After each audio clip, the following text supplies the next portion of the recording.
इस कहानी को मैंने एडिट और अनुवादित किया है। धन्यवाद। अध्याय 81। ऑब्सीडियन क्रिस्टल रणविजय को उसकी साधना में सहायता कर सकता था। इतने छोटे टुकड़े के साथ हालांकि यह रणविजय को क्यूई साधना चरण के मध्य चरण में प्रवेश करने में मदद नहीं कर सकता था, ये कम से कम उसे अपनी ताकत को 30% तक बढ़ाने में मदद कर सकता था। हालांकि रणविजय ने इसे साधना के लिए उपयोग करने की योजना नहीं बनाई थी, क्योंकि इसके अभी भी बहुत सारे उपयोग थे। क्या आपको अभी भी थंडर यांग ट्री से जेड फायर ओस याद है? पहले चरण का स्पिरिट खजाना दूसरे चरण के करीब था और इसे अवशोषित किया जा सकता था, लेकिन इसे बहुत दर्द सहना पड़ता था, मुख्य रूप से शरीर की कठोरता और ताकत बढ़ाने के लिए। ऑब्सीडियन क्रिस्टल जेड फायर ओस को एक बहुत अच्छा खजाना बना देगा। आपको ये जानना चाहिए कि थंडर यांग ट्री 5वें चरण का स्पिरिट खजाना होने के अलावा रणविजय के पास केवल युआन किंग ट्री था जो दूसरे चरण का स्पिरिट खजाना था, इसलिए युआन किंग ट्री के बाकी सभी रैंक एक स्पिरिट खजाने थे। उसने शुरू में सोचा था कि पृथ्वी पर आत्मा का खजाना बहुत दुर्लभ होगा, लेकिन उसने यह उम्मीद नहीं की थी कि एक हफ्ते के छोटे से अंतराल में रणविजय ने पहले ही 3 खजाने प्राप्त कर लिए होंगे। हालांकि वे दोनों बेकार थे, लेकिन ऑब्सीडियन क्रिस्टल के इस टुकड़े ने वास्तव में रणविजय को कुछ हद तक आश्चर्यचकित कर दिया था। यह न केवल जेड फायर ओस के स्तर को बढ़ाने में मदद कर सकता था, बल्कि यह शुद्ध यांग शरीर को भी पोषण दे सकता था। क्षेत्र के आत्मा जल की गुणवत्ता बढ़ाने के लिए पानी का उपयोग किया जा सकता था, लेकिन ऐसा करने के लिए केवल 5वें चरण के आत्मा खजाने का उपयोग माध्यम के रूप में किया जा सकता था। रणविजय के वर्तमान क्यूई रिफाइनिंग स्टेज स्तर के साथ वह एक हाथ से किए जा सकने वाले कामों की संख्या गिन सकता था। मैं उससे ये चट्टान कैसे प्राप्त करूं? रणविजय ने खुद से कुछ देर तक बुदबुदाया और तब तक इंतजार करने का फैसला किया जब तक कि वे दोनों अकेले न हों। बस पूछो। आधी बोतल शराब पीने के बाद रणविजय की नज़र अनन्या के काम की दिशा में तैरती रही। अपने दिल में एक निष्कर्ष पर पहुंचने के बाद रणविजय ने अपनी नज़रें हटा लीं और खाना खाने लगे। मूल रूप से अनन्या, जोऊफी और काजल तीनों महिलाओं को मांस के व्यंजनों में बहुत दिलचस्पी नहीं थी, लेकिन इस समय वे वास्तव में खुद को नियंत्रित नहीं कर पा रही थीं। उन्हें लगा कि उन्होंने इस भोजन के दौरान आखिरकार असली चिकन का स्वाद चखा है। ऐसा इसलिए था क्योंकि वे चिकन थे, इसलिए उन्होंने अपनी भूख को नियंत्रित नहीं किया। मांस लाल और सफ़ेद था। लाल और सफ़ेद और गोमांस, सुअर का मांस और मटन आमतौर पर लाल होते थे। मछली का मांस, मुर्गी के मांस को सफ़ेद मांस कहा जाता था और चिकन, बत्तख, हंस एक प्रकार का मुर्गी था। लाल मांस की विशेषता मांसपेशी फाइबर की मोटाई थी। कठोर वसा की मात्रा अधिक होती है, इसका मतलब है कि बहुत अधिक खाने से मोटे लोग होंगे। सफ़ेद मांस ठीक मांसपेशी फाइबर है, वसा की मात्रा कम है, थोड़ा अधिक खाने से शरीर की चर्बी पर बड़ा प्रभाव नहीं पड़ता है। ये सिर्फ एक सरल उदाहरण था। किसी को पता होना चाहिए कि अगर किसी का शरीर मोटा था तो उसे 3 उच्च होना चाहिए। कुछ मिनट खाने के बाद उन सभी को लगा कि वे बहुत जल्दी में हैं, इसलिए उन्होंने अपनी गति धीमी कर दी। उन्होंने एक दूसरे को देखा, एक दूसरे के मुंह के कोनों पर तेल के दाग देखे और एक दूसरे को देखकर मुस्कुराए। चलो पीते हैं, अनन्या ने रियो की बोतल उठाते हुए कहा। आओ हार्ग। उन्होंने बोतल को छुआ और 2 घूंट पी लिए। अया रणविजय, तुमने बहुत अच्छा खाना बनाया है। जोऊफी ने आह भरी। उसकी आवाज़ प्रशंसा से भरी हुई थी। वह अक्सर जिस मजाकिया लहजे का इस्तेमाल करती थी वह बिना किसी निशान के पहले ही गायब हो चुका था। सभी पेटू रणविजय के पूरी तरह से आज्ञाकारी थे। ये सुनने के बाद काजल ने अपना सिर हिलाया और कहा, भाई, मैंने कभी नहीं सोचा था कि तुम न केवल रसोई में कमाल करोगे, बल्कि तुम्हारा वर्तमान पाक कौशल, हे भगवान, वास्तव में अद्भुत है। बहुत स्वादिष्ट। अनन्या ने रणविजय को अजीब तरह से देखा, फिर काजल की तरफ देखा और उत्सुकता से पूछा, क्या वह पहले भी किचन किलर था? हाँ, सही है। काजल हंसे बिना नहीं रह सकी और बोली, एक बार उसने खुद मेरे लिए खाना बनाया था और आखिर में हमें एक दिन तक दस्त होते रहे। अनन्या ने थोड़ा मुस्कुराया और कहा, अब वह भी ऐसा ही है। कुछ दिन पहले उसने रहस्यमय तरीके से मुझे दूध जैसा पानी की आधी बोतल दी और पीने के बाद हम्फ। जब वे बात कर रहे थे अनन्या ने रणविजय की तरफ आंखें घुमाईं। तुमने भी पी लिया? मैंने भी पी लिया। मेरे भाई ने कहा कि यह अच्छी बात है, लेकिन ये सच निकला। मेरी त्वचा अब बहुत बेहतर है, काजल ने मुस्कुराते हुए कहा। उफ, मेंगमेंग ने भी पानी पी लिया। मेंगमेंग ने खाना खाते समय स्पष्ट आवाज में कहा, तुम सब ने पी लिया। जोऊफी की अभिव्यक्ति जम गई और वह एक पल के लिए चिकन को अपने मुंह में डालना भी भूल गई। उसने कई बार ध्यान से अनन्या को नापा। काजल और मेंगमेंग की त्वचा उससे कहीं बेहतर थी। वो, जीजाजी, मेरे पास क्यों नहीं था? आपको इतना पक्षपाती होने की जरूरत नहीं है ना? जोऊफी ने गलत भाव से कहा, मुझे भी चाहिए, आप मुझे भी एक बोतल ला कर दो। अगर आपके पास पैसा है तो आप एक राजा हैं। अरे नहीं, अगर आपके पास खजाना है तो आप एक राजा हैं। इस समय जोऊफी ने अनन्या के घमंडी रूप की परवाह नहीं की और सीधे उसे जीजाजी कहा। बकवास मत करो, अनन्या ने जोऊफी को घूरते हुए कहा। मैं बकवास नहीं कर रही हूँ जीजाजी, मुझे वह पानी चाहिए। जीजाजी, आपको मुझे एक बोतल लानी होगी। जीजाजी, मैं आपसे भीख मांग रही हूँ। जोऊफी ने उसकी छवि को अनदेखा कर दिया। छवि का क्या उपयोग है? सुंदरता से प्यार करने वाली महिला के लिए इस तरह का पानी एक पवित्र अवशेष था। आज रणविजय ने उन्हें समझाया था कि असली आम व्यंजन क्या होते हैं। जोफी, ये पेटू साथी, पहले से ही उनके सामने झुक गया था। बेशक वह ये भी जानती थी कि अगर वह उसे ऐसा बुलाएगी तो अनन्या वास्तव में नाराज नहीं होगी, लेकिन अगर वह ली चेंग था, भले ही कोई खजाना हो, जोफी निश्चित रूप से उसे ऐसा नहीं कहेगा। आखिरकार ये दोनों लोग नामहीन और असली थे। मेंगमैन के यहाँ होने से कोई समस्या नहीं थी, चाहे आप उन्हें कैसे भी बुलाएं। उसकी अभिव्यक्ति को देखकर रणविजय ने खुद से कुछ देर तक बड़बड़ाया। उसकी नज़र अनन्या के काम की रेखा के ऊपर पत्थर की ओर गई और कहा, मेरे पास अस्थायी रूप से उस तरह का पानी नहीं है, लेकिन जल्द ही एक होगा, उस समय मैं आप सभी को पीने के लिए दूंगा। कुछ लोगों की निगाहें रणविजय के चेहरे पर जमी हुई थीं और वे साफ देख सकते थे कि उसकी निगाहें किस ओर जा रही थीं। लेकिन जोफी ने अब कुछ नहीं कहा और यहाँ तक कि उम्मीद भी की कि वह अनन्या को और करीब से देखेगा, नहीं, अनन्या को नीचे ले जाएगा। अगर ऐसा होता तो क्या भविष्य में उसे इतना स्वादिष्ट खाना मिलता। इसके अलावा कॉस्मेटिक्स की बोतल भी थी, ये बस इसके लायक थी। काजल ने चिकन खाते हुए उसे न देखने का नाटक किया। दूसरी ओर अनन्या को थोड़ा अजीब लगा, क्योंकि जिस जगह पर उसे देखा जा रहा था वह बेहद गर्म थी, इस हद तक कि वह खुद को देखने के लिए उसका सिर नीचे करना चाहती थी। क्या ये वाकई इतना सेक्सी है? अनन्या अपने दिल में थोड़ा खुश था, थोड़ा शर्मिंदा और थोड़ा गर्वित। अनन्या ने उसकी निगाहों को अनदेखा करना चुना और अपनी चॉपस्टिक को आगे बढ़ाते हुए खाना जारी रखा। हे, शुक्रिया जीजाजी, जोफेई ने मुस्कुराते हुए कहा। उसकी नज़र प्लेट में रखे छोटे चिकन लेग पर थी। अनन्या की चॉपस्टिक चिकन लेग की ओर बढ़ रही थी और ये देखकर जोफेई की गति बहुत तेज थी। उसने तुरंत उन्हें बाहर निकाला और रणविजय के कटोरे में रख दिया। हंसते हुए कहा, जीजाजी आप चिकन लेग खाते हैं? जीजाजी हमारे लिए इतना शानदार और स्वादिष्ट खाना बनाएंगे, यह आपके लिए मुश्किल है। जोफेई की वर्तमान उपस्थिति से अगर यह आदमी की पहचान होती तो वह सम्राट की सेवा करने वाले एक बूढ़े हिजड़े की तरह दिखता। जब अनन्या ने यह दृश्य देखा तो उसकी अभिव्यक्ति उसी समय सख्त हो गई। चॉपस्टिक डिश के सामने पहुंच गई थी, लेकिन वह चिकन लेग जिसे वह उठाने जा रही थी रणविजय के कटोरे में गिर गई थी। अनन्या ने धीरे से अपना सिर घुमाया, जोफेई को देखा और बिना ये जाने कि हंसना है या रोना है, कहा, फेई, तुमने अपनी बहन को एक बोतल पानी के लिए बेच दिया। ये कैसे बिक रहा है? अगर तुम्हें मेरी बात पर यकीन नहीं है तो मेंगमैन से पूछो कि क्या ये बिक रहा है। जोफी ने मुस्कुराते हुए कहा, ओह, ऐसा नहीं है। मेंगमैन ने बहुत अच्छे से सहयोग करते हुए कहा। मेंगमैन खाने पर बहुत ज्यादा ध्यान दे रही थी, वह कुछ नहीं कर सकती थी। पापा द्वारा पकाए गए व्यंजन बहुत स्वादिष्ट थे। जैसे ही उसने पंख का टुकड़ा खाना समाप्त किया, रणविजय ने अपने बछड़ों को मेंगमैन के कटोरे में रख दिया। इस प्रकार मेंगमैन ने जल्दी से जवाब दिया और खाना जारी रखा। हन्फ, अनन्या ने अपनी आंखें घुमाए और खाना जारी रखा। अगर यह अपेक्षाकृत तैलीय मांस वाली चिकन होती तो वे बहुत ज्यादा नहीं खाते। हालांकि माउंट न्यू मून की मुर्गियां, 2 मुर्गियां, वास्तव में एक ही बार में सब खा गईं। बेशक यह आंशिक रूप से इसलिए भी था क्योंकि रणविजय की भूख ज्यादा थी। भरपेट खाने के बाद काजल और जोफी ने डाइनिंग टेबल साफ की। अनन्या ने मेंगमैन को गले लगाया और सोफे पर खेलने लगी, जबकि रणविजय ने रसोई को साफ किया और थोड़ी देर बाद उनमें से कुछ सोफे पर बातें करने लगे। करीब आधे घंटे बाद अनन्या मुख्य बेडरूम में चली गई, जहां रणविजय और मेंगमैन आमतौर पर सोते थे। बेडरूम कुछ हद तक होटल जैसा था, जिसमें एक बड़ा गोल बिस्तर और एक अलग बाथरूम था। मेंगमैन का बिस्तर कहाँ है? अनन्या ने रणविजय की ओर देखा और पूछा। हे, मेंगमैन को छोटे बिस्तर पर सोने की जरूरत नहीं है। पापा के बगल में मेंगमैन को बड़े बिस्तर पर सोना पसंद है। मेंगमैन ने अपना छोटा हाथ उठाया और कहा।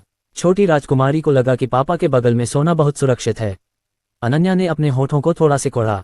मेंगमैन को छोटे बिस्तर पर सुलाना और बच्चे की स्वतंत्र क्षमता को विकसित करना उसके लिए आसान नहीं था। हालांकि मेंगमैन के साथ रहने के कुछ ही दिनों में रणविजय ने इस क्षमता को नष्ट कर दिया था। मेंगमैन के रवैये को देखते हुए अगर वह आज छोटे बिस्तर पर सोती तो शायद रोने लगती। अनन्या भी नहीं चाहती थी कि मेंगमैन पहले दिन ही दुखी हो जाए, इसलिए उसने थोड़ा सिर हिलाया और कहा, तो मेंगमैन बड़े बिस्तर पर सोएगा। रणविजय, मेंगमैन और मैं आज यहीं सोएंगे।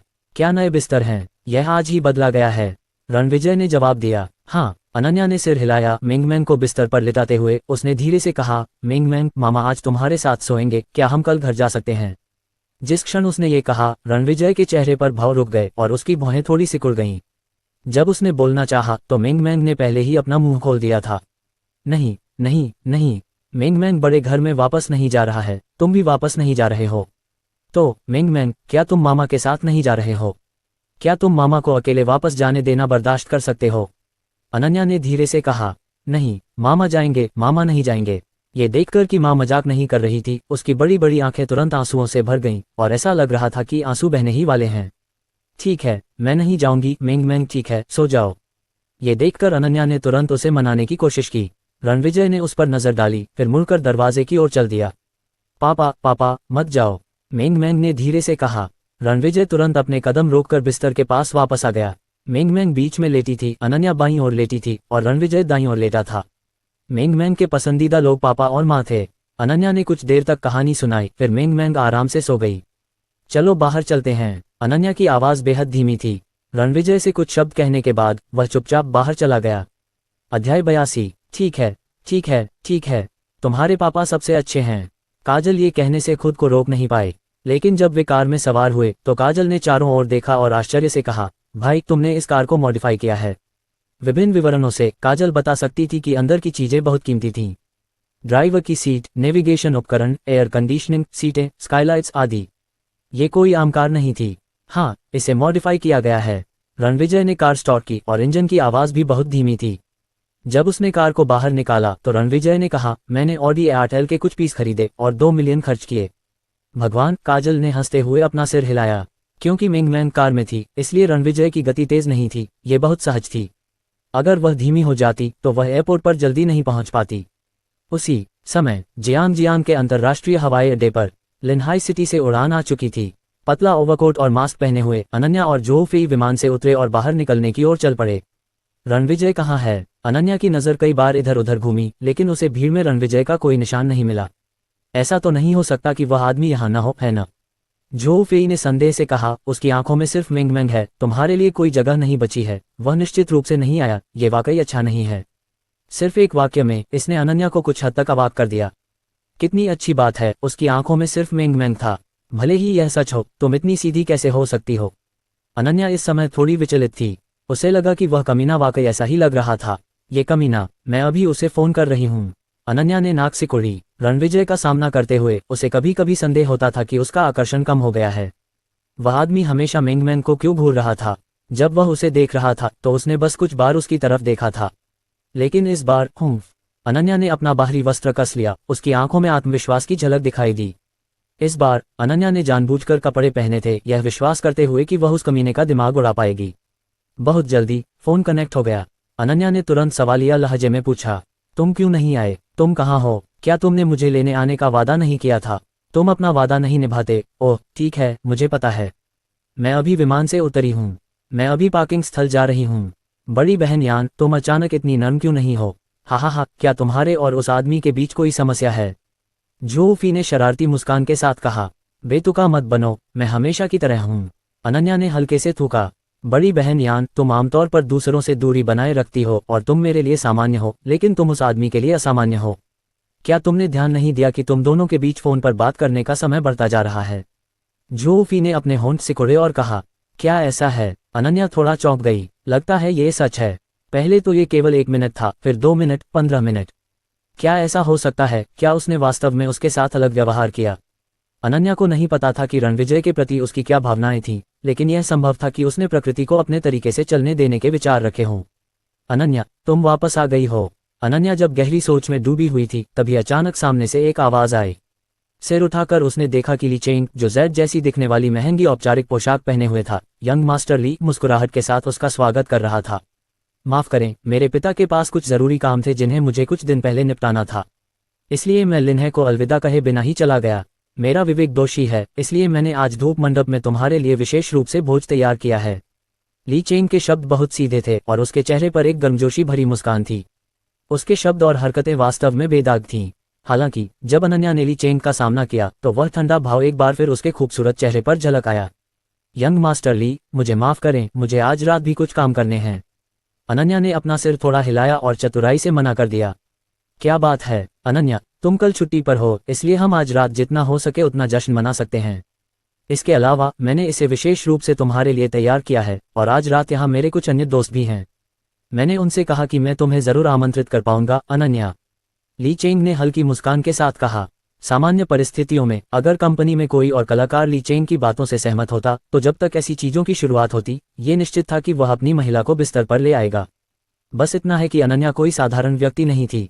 मुझे माफ करें, आज रात मेरा अपॉइंटमेंट है और मेरा दोस्त मुझे लेने के लिए यहाँ है। अनन्या ने फिर से अपना सिर हिलाया। ओह, क्या ऐसा है? अपने दोस्तों को बुलाने के बारे में क्या ख्याल है? क्या ज्यादा लोगों के होने से यह ज्यादा जीवंत नहीं होता? ली चेंग अपने दिल में थोड़ा दुखी था, लेकिन उसने ये कहते हुए अपने चेहरे पर मुस्कान बनाए रखी। मेरे दोस्त को जीवंतता पसंद नहीं है। युवा मास्टर ली, वह अभी भी मेरा इंतजार कर रहा है। मुझे जाना चाहिए। अनन्या के बोलने के बाद वह हवाई अड्डे के गेट की ओर चलना चाहती थी। झू फी बिना कुछ कहे उसके पीछे पीछे चला गया। ये देखकर ली चेंग ने भौहें से कुर्नी और चुपके से अपने दांत भींच लिए। जब अनन्या 5 मीटर आगे चले गए तो ली चेंग ने व्यंग्य किया और जल्दी से उनके पीछे चला गया। जब वह अनन्या से बात कर रहा था तो उसके चेहरे पर एक पाखंडी मुस्कान दिखाई दी और उसने कहा, कुछ साल पहले मैं तुम्हारा प्रशंसक था, लेकिन जब मैं विदेश में पढ़ रहा था तो मैं तुमसे परिचित नहीं हो पाया। अब जब मुझे तुम्हें जानने का मौका मिला है तो मैंने तुम्हें बार बार आमंत्रित किया, लेकिन तुम, ऐसा लगता है कि हमारे बीच कुछ गलतफहमियां हैं। उद्धरण चिन्ह, गलतफहमियां। झू फी ने अपने दिल में व्यंग्य किया। रॉयल एंटरटेनमेंट कंपनी में कौन नहीं जानता कि ली चेंग एक प्लेबॉय है। उसके पास अभी भी यह कहने की हिम्मत थी कि उसके कोई दुर्भावनापूर्ण इरादे नहीं थे। वह इतना बेपरवाह क्यों था? झू फी ने अपने दिल में ली चेंग का मजाक उड़ाया, लेकिन ये शब्द उसके मुंह से कभी नहीं निकले।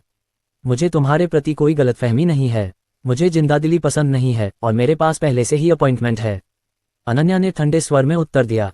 ली चेंग ने यह सुनकर 2 बार अपने मुंह के कोने को हिलाया। अपने दिल में व्याप्त नाखुशी को रोकते हुए उसने कहा, अनन्या, तुमने पिछली बार मुझे दावत देने का वादा किया था और मैंने कुछ नहीं कहा, भले ही तुमने अपना वादा तोड़ दिया हो। अब जब तुमने मुझे इस तरह से अस्वीकार कर दिया है तो क्या तुम कुछ ज्यादा ही अपमानजनक नहीं हो रही हो? ली चेंग पहले से ही टूटने की कगार पर था।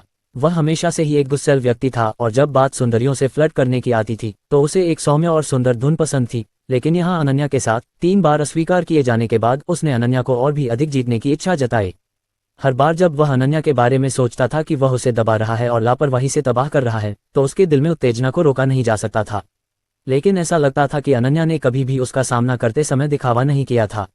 मत भूलो, तुम रॉयल एंटरटेनमेंट कंपनी की एक कलाकार हो। मेरे पास तुमसे निपटने के अपने तरीके हैं। ली चेंग ने अपने दिल में सोचा। अनन्या पहले से ही कुछ हद तक अधीर थी, लेकिन झू फी ने भी ली चेंग के हाव भाव को नोटिस किया था। भले ही वह इसमें शामिल नहीं होना चाहती थी क्योंकि वह अभी भी उसके अधीन काम करती थी। बस इतना ही, इस बार बड़ी बहन यान का वाकई हमारे साथ अपॉइंटमेंट है। अगली बार जब हमें मौका मिलेगा तो हम जरूर आएंगे। युवा मास्टर ली, देखिए, हमने पहले ही रॉयल एंटरटेनमेंट कंपनी में 3 साल का कॉन्ट्रैक्ट साइन कर लिया है। हमारे मिलने के लिए अभी भी बहुत समय बाकी है। झू फी के शब्दों से ली चेंग के हाव भाव थोड़े बदल गए। फिर वह हंसा और अपना सिर हिलाया और कहा, छोटी फी, मुझे तुम्हारी बात पसंद आई। चूंकि इस बार अनन्या का अपॉइंटमेंट है इसलिए मैं तुम्हें मजबूर नहीं करूंगा। छोटी फी सही कह रही है, अभी भी बहुत समय बाकी है। हाँ, आपकी समझदारी के लिए धन्यवाद युवा मास्टर ली, अनन्या ने उदासीनता से कहा और एयरपोर्ट के सामने के दरवाजे से बाहर निकल गई। ली चेंग भी यहाँ गाड़ी चलाकर आया था और जिस जगह पर वह रुका था वह उसी दिशा में था जहाँ रणविजय रुकता, इसलिए वे तीनों एक साथ दाईं ओर चले गए। ली चेंग को अपने पीछे आते देख अनन्या भौहें सिकोड़ने से खुद को नहीं रोक पाए। ली चेंग अपने आप में मगन था। मैंने सुना है कि तुम्हारा एमवी शॉट काफी सफल रहा। बधाई हो और जल्द ही रिलीज हो जाएगा। मुझे लगता है कि अनन्या फिर से लोकप्रिय होने जा रही है। एमवी की गुणवत्ता खराब नहीं है। झू फी ने मुस्कुराते हुए सिर हिलाया, फिर कहा, मुझे उम्मीद है कि इस बार एल्डसिस्ट यान प्रशंसकों की एक लहर को आकर्षित करने की अनुमति देगी और यह सभी के लिए ये देखने के लिए पर्याप्त होगा कि अनन्या वापस आ गई है। ली चेंग के मुंह के कोने में एक ठंडी मुस्कान आ गई और वह जोश से बोलता रहा, मुझे विश्वास है कि अनन्या निश्चित रूप से ऐसा कर सकती है। अभी उसके जितना कठिन परिश्रम करने वाले बहुत कम लोग हैं। जैसे ही ली चेंग ने बोलना समाप्त किया, बगल की ओर देख रही अनन्या की आंखें चमक उठीं और वह तेजी से आगे बढ़ गई। सामने 1 दर्जन मीटर की दूरी पर रणविजय बगल से चल रहा था। तुम वापस आ गए? पास पहुंचकर रणविजय ने सिर हिलाते हुए कहा। हाँ, अनन्या ने उत्तर दिया। हालांकि यह केवल हाँ शब्द था, लेकिन इस शब्द के लहजे ने ली चेंग को दुखी महसूस कराया, क्योंकि यह हाँ उत्तर बिल्कुल भी कठोर नहीं था। वास्तव में ठंड की आभा भी बहुत कम हो गई थी। ये व्यक्ति कौन था? ली चेंग दुखी था। उसने रणविजय को देखा और महसूस किया कि उसके शब्द और कार्य सामान्य से अधिक कुछ नहीं थे। वह हल्के से हंसा, फिर एक सिगरेट निकाली और खुद ही एक जलाई और एक गहरी सांस लेने के बाद उसने लापरवाही से एक सिगरेट निकाली और उसे रणविजय को थमा दिया और आलस से कहा, छोटे भाई, क्या तुम धूम्रपान करते हो? अनन्या ने कहा कि उसका अपॉइंटमेंट है और मुझे लगा कि यह उसके शकल का कोई व्यक्ति है। हे, ये देखते हुए कि छोटा भाई थोड़ा अपरिचित है, तो तुम हो। ली चेंग का लहजा श्रेष्ठ था और उसके शब्दों में पहल थी। आमतौर पर ऐसे समय में लोग उसके नेतृत्व में होते हैं। लेकिन फिर रणविजय ने अपना सिर घुमाया और सिगरेट को देखा और फिर अपना सिर उठाया और ली चेंग को देखा और फिर रणविजय ने मुड़कर कहा, चलो चलते हैं। अपनी बात खत्म करने के बाद उसने नेतृत्व संभाला और ली चेंग को छोड़कर किनारे की ओर चला गया। जो अभी भी अपनी सिगरेट पकड़े हुए था, उसका चेहरा सख्त था। कुछ मत बोलो, उसे अनदेखा कर रहे हो। तुम्हारा क्या मतलब है? ली चेंग इतना उलझन में था कि वह लगभग उसी समय गुस्से से फट पड़ा। वह एक प्रतिष्ठित युवा मास्टर ली था, उसके साथ ऐसा व्यवहार कब किया गया था। अध्याय 83। रणविजय अनन्या के पीछे लिविंग रूम में चला गया। जब वे पहली मंजिल पर लौटे तो उन्होंने जोहफी और काजल को बहुत खुशी से बातें करते हुए पाया। दोनों के व्यक्तित्व लगभग एक जैसे थे। जोहफी एक आम तलवारबाज थी, ये कहा जा सकता है कि उसका मुंह मतलबी था और कभी कभी वह लोगों का मजाक उड़ाना पसंद करती थी। लेकिन काजल, हालांकि उसका गुस्सा पहले जितना तीखा नहीं था, उसने कभी किसी को बिगाड़ा नहीं था और जब भी वह कुछ बुरा देखती थी तो सीधे बोल देती थी।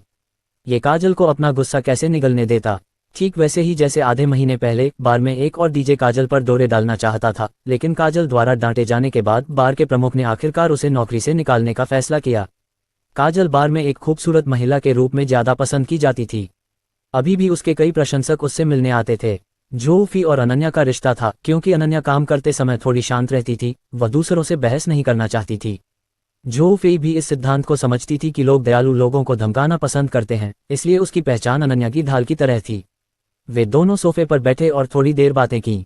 उन्होंने देखा कि दूसरे व्यक्ति के पास कहने के लिए कुछ था, इसलिए उन दोनों ने एक दूसरे के बारे में अच्छी धारणा बनाई। ये सही है, मुझे उन लोगों से भी नफरत है जो जानबूझकर एक दूसरे के साथ छेड़खानी करते हैं। जोहफी इस समय अपने हाथ पैर हिलाते हुए अपने मुंह से थूक थूक रही थी। अनन्या और म्यूयोरू को नीचे आते देखकर जोहफी ने जो कुछ भी कह रही थी उसे रोक दिया। अनन्या और रणविजय की ओर देखा और मजाक में कहा, टस्क टस्क टस्क, तुम इतनी जल्दी नीचे आ गए। अयो, मुझे लगा कि तुम लोगों को अपने कमरे से नीचे आने में थोड़ा समय लगेगा। जोहफी, अनन्या की खूबसूरत आंखें चौड़ी हो गईं और बोली, तुम क्या बकवास कर रहे हो, मैं तुम्हारा मुंह बंद कर दूंगी। हे, ये तो बस एक मजाक है। जोहफी ने मुस्कुराते हुए कहा, बड़ी बहन यहाँ आकर बैठो। अनन्या ने हल्की सी नाक सिकोड़ी और जोहफी के बाईं ओर बैठ गई, जबकि रणविजय उसके दाईं ओर बैठ गया। बहन, कैसा है? मैंने जो खाना बनाया है क्या वह ठीक है? रणविजय ने मुस्कुराते हुए कहा। ठीक है। जोहफी ने अपनी आंखें चौड़ी करके आगे बढ़कर कहा, यह मेरे जीवन का अब तक का सबसे सुगंधित भोजन है। ये वास्तव में बहुत स्वादिष्ट है जीजा जी। ओह नहीं, बड़ी बहन यान, आप मुझे क्यों चुटकी काट रही हैं? खांसी। वाह रणविजय, आपने अपना खाना कैसे पकाया? यह एक सामान्य व्यंजन है, लेकिन सामग्री अच्छी है, इसलिए स्वाद भी अच्छा है। रणविजय ने उदासीनता से उत्तर दिया। अच्छी सामग्री? अगर सामग्री अच्छी हो तो एक घटिया भोजन बनाना भी आसान होगा। इतना अच्छा खाना बनाने में सक्षम होना, ये कहा जा सकता है कि बड़े भाई का कौशल बहुत उच्च है। काजल ने मुस्कुराते हुए कहा। ये सुनकर रणविजय हल्के से हंसे और कहा, अगर आपको लगता है कि यह बुरा नहीं है तो आप रुक सकते हैं और मुझे कुछ व्यंजन परोस सकते हैं। नहीं, काजल ने अपना सिर हिलाया और कहा, वैसे भी आपने मुझे मसेराटी जीटी खरीदी है, मुझे बस हर दिन खाने के लिए यहाँ ड्राइव करना है। मैं आमतौर पर 11 बजे उठता हूँ और पैकअप करता हूँ, यहाँ ड्राइव करना केवल 12:30 बजे है और यह आपके लिए खाना पकाने का सही समय है।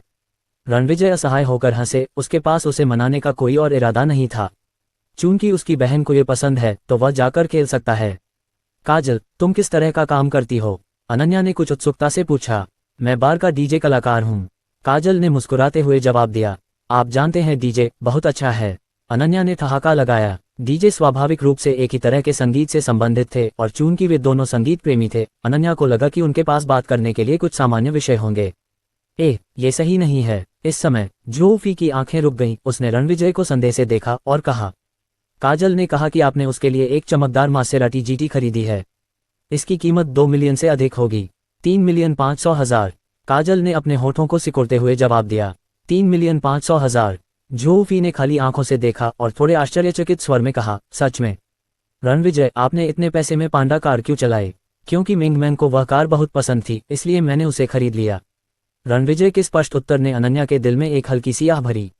पिछले कुछ दिनों में जब वह बाहर गई थी और मिंगमैन के साथ बातचीत कर रही थी, उसे लगा था कि छोटी राजकुमारी अपने पिता पर बहुत ज्यादा निर्भर थी। लेकिन आज उसे सच में देखकर छोटी राजकुमारी रणविजय से बहुत थक गई थी। अनन्या के दिल में चिंता होने लगी। जैसे ही उसका दिमाग भटकने वाला था, काजल की बातों ने उसका ध्यान खींचा। काजल ने हल्के से हंसते हुए कहा, पांडा में क्या खराबी है? यह अच्छा नहीं लग रहा है। इसके अलावा मेरे भाई ने पांडा पर 2 मिलियन खर्च किए हैं। पफ, जोहफी की लार लगभग घुट गई। उसने रणविजय को देखा, अवाक। 2 मिलियन? मुझे कहना होगा वह बहुत मजबूत है। आखिरकार वह एक अमीर युवा मालिक है। वह बहुत अमीर है। ये तो बताने की जरूरत ही नहीं कि उसने रेस्तरां खोलने में कितना खर्च किया। एक संशोधित कार के लिए 2 मिलियन, एक मासेराटी के लिए 3 मिलियन और 5 लाख, यानी पहले से ही 5 मिलियन और 5 लाख।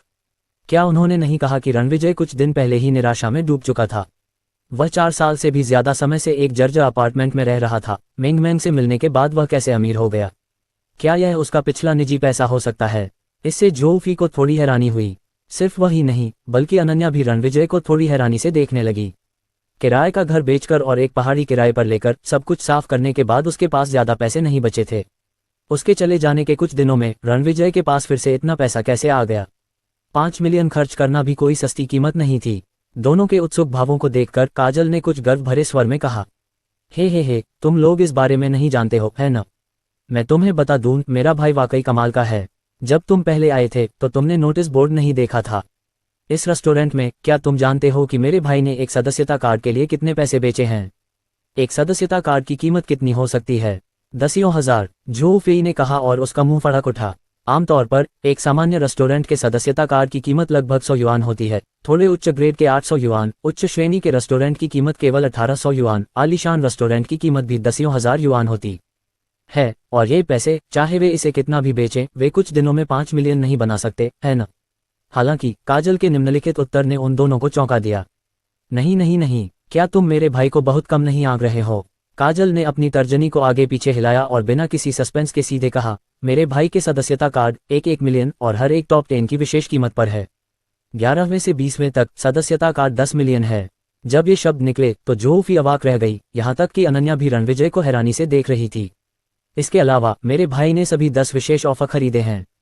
काजल ने सबसे महत्वपूर्ण हिस्सा जोड़ा। सदस्यता कार्ड की कीमत का कोई मतलब नहीं था। इससे कोई फर्क नहीं पड़ता कि आपने इसे 10,000 युआन, 1 मिलियन युआन या यहाँ तक कि 10 मिलियन युआन में खरीदा है। पहले 10 सभी बिक गए हैं। हे भगवान, इसका मतलब है कि रेस्तरां ने पहले ही 10 मिलियन कमा लिए हैं। जोफी एक पल के लिए चौंक गई, फिर उसने अपना सिर हिलाया और कहा, मुझे आज यकीन है कि मैं अपना 1 मिलियन सदस्यता कार्ड बेचूंगी। आह, ये भी उचित है। आपका खाना इतना सुगंधित है, अगर मैं इसे नहीं बेचती तो यह अजीब होगा। ये सही है, मुझे वास्तव में उम्मीद नहीं थी कि आपका पकाया हुआ खाना इतना स्वादिष्ट होगा। अनन्या ने रणविजय को एक जटिल भाव से देखते हुए कहा। हालांकि रणविजय मिंगमैन के साथ बहुत अच्छा व्यवहार करता था, उससे बहुत प्यार करता था, और अगर वह मिंगमैन को जबरदस्ती दूर ले जाए और उसे उस मधुर पिता के प्यार से वंचित करे जो उसे मिलना चाहिए, तो क्या ये थोड़ा क्रूर नहीं है? लेकिन अगर वह मिंगमैन को अपने साथ नहीं लाता, अगर यह जारी रहा, तो क्या होगा अगर रणविजय को कोई और मिल जाए? क्या मिंगमैन उस समय मुझे छोड़ देगी? यह एक ऐसी समस्या थी जिसके बारे में अनन्या हमेशा चिंतित रहती थी। अगर यह समस्या हल नहीं हुई तो अनन्या का दिल हमेशा ऐसे ही उलझन में रहेगा। रणविजय ने अनन्या की ओर देखते हुए हंसते हुए कहा, यह सामग्री माउंट न्यू मून से उगाई गई है जिसे तुमने पिछली बार देखा था। ओह, अनन्या की नज़र भटक गई क्योंकि उसके दिमाग में माउंट न्यू मून का दृश्य उभर आया। इसके अलावा मेरे भाई का रेस्तरां हर दिन केवल 3 घंटे के लिए ही खुलता है और यहाँ बिकने वाला खाना। काजल ने उसे दरवाजे पर लगे साइन बोर्ड पर सारी जानकारी बताई। इससे जोफी चौंक कर चिल्ला पड़ी। जब बातचीत दोपहर 12:30 बजे तक पहुंची, तब तक सभी का मूड खराब हो चुका था और वे सभी आराम करने की योजना बना रहे थे।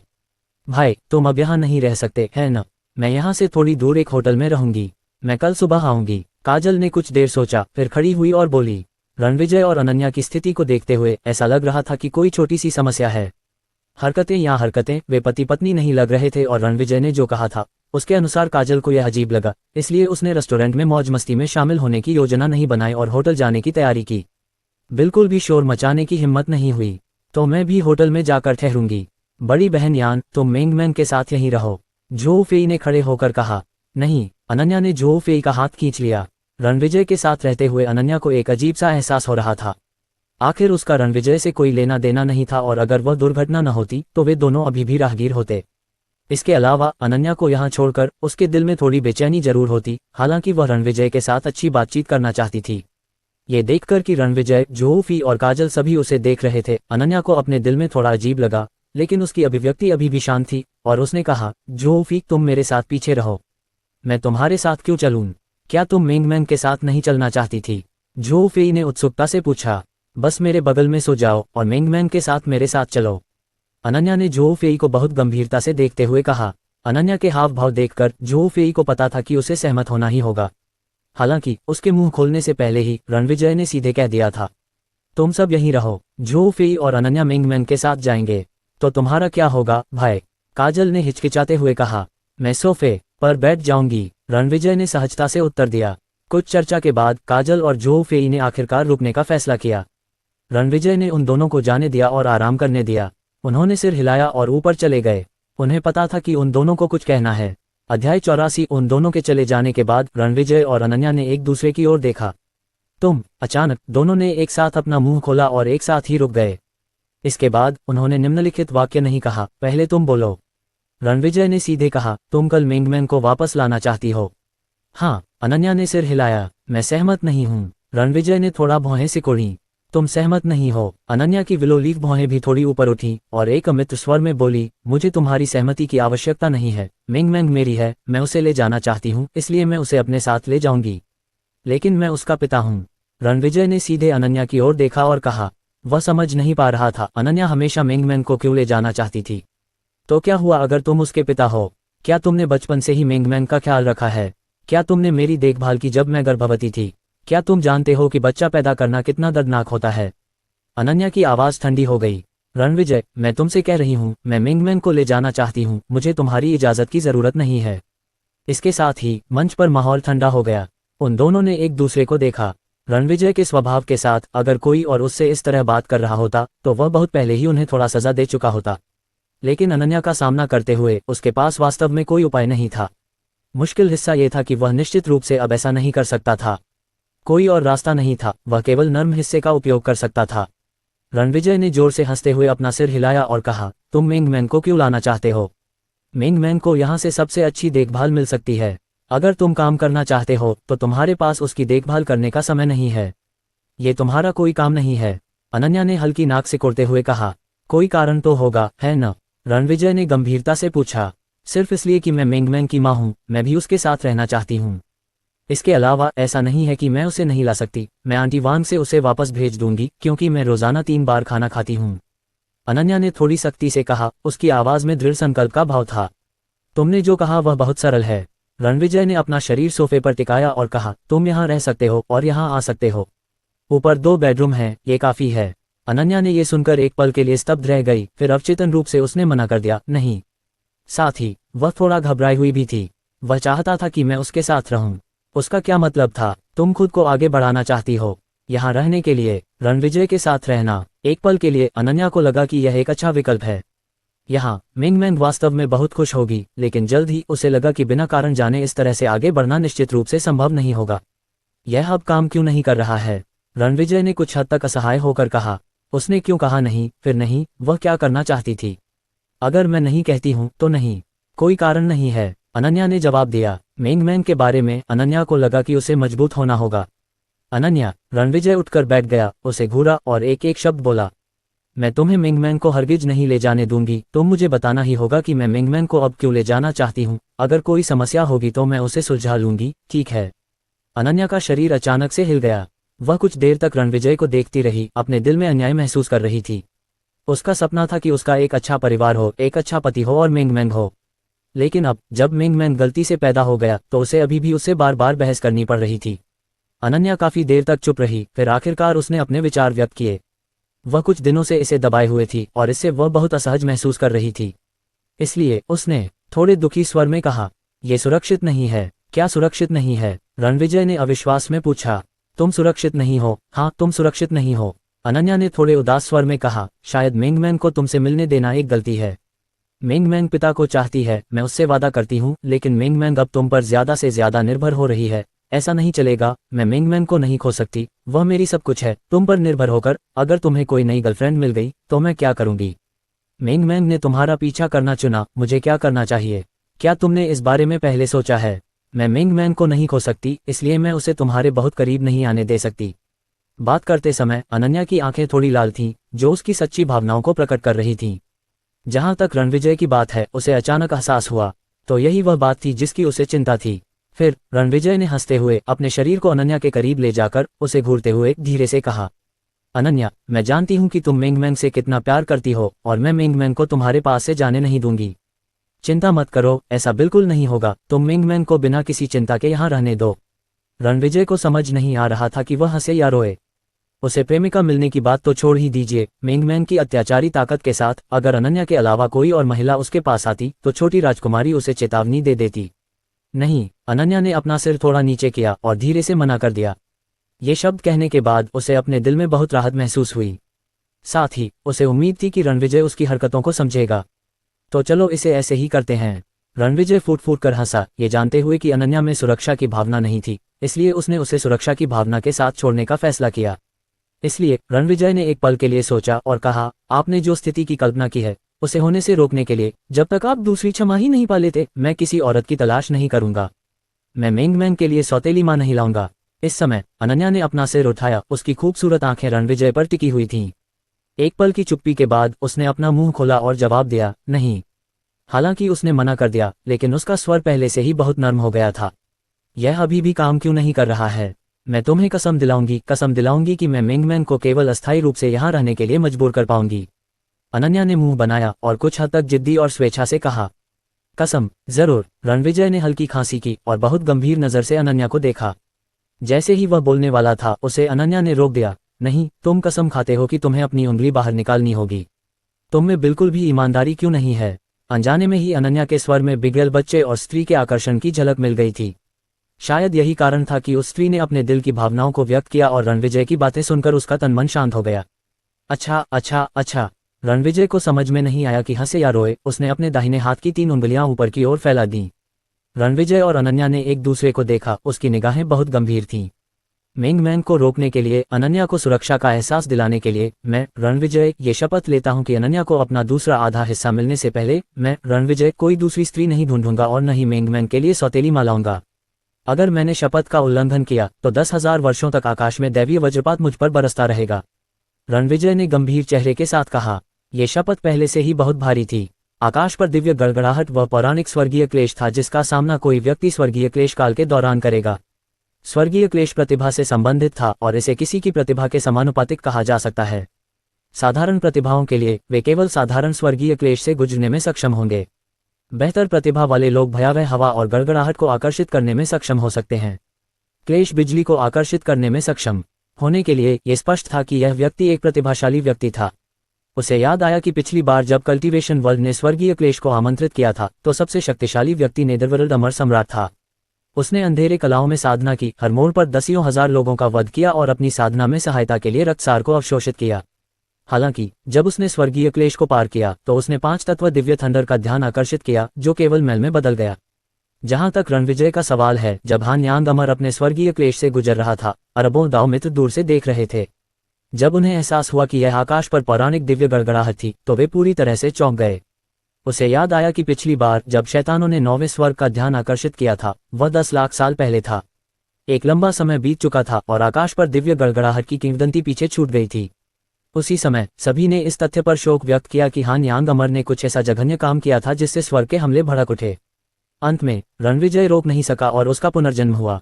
उसके सामने अनन्या चौंक गई जब उसने रणविजय की शपथ सुनी। पुची, अनन्या खुद को रोक नहीं पाए और जोर से हंस पड़ी। उसने अपनी खूबसूरत आंखों से रणविजय की ओर देखा और कहा, क्या बकवास कर रहे हो? मुझे लगता है तुम मुझे बेवकूफ बना रहे हो।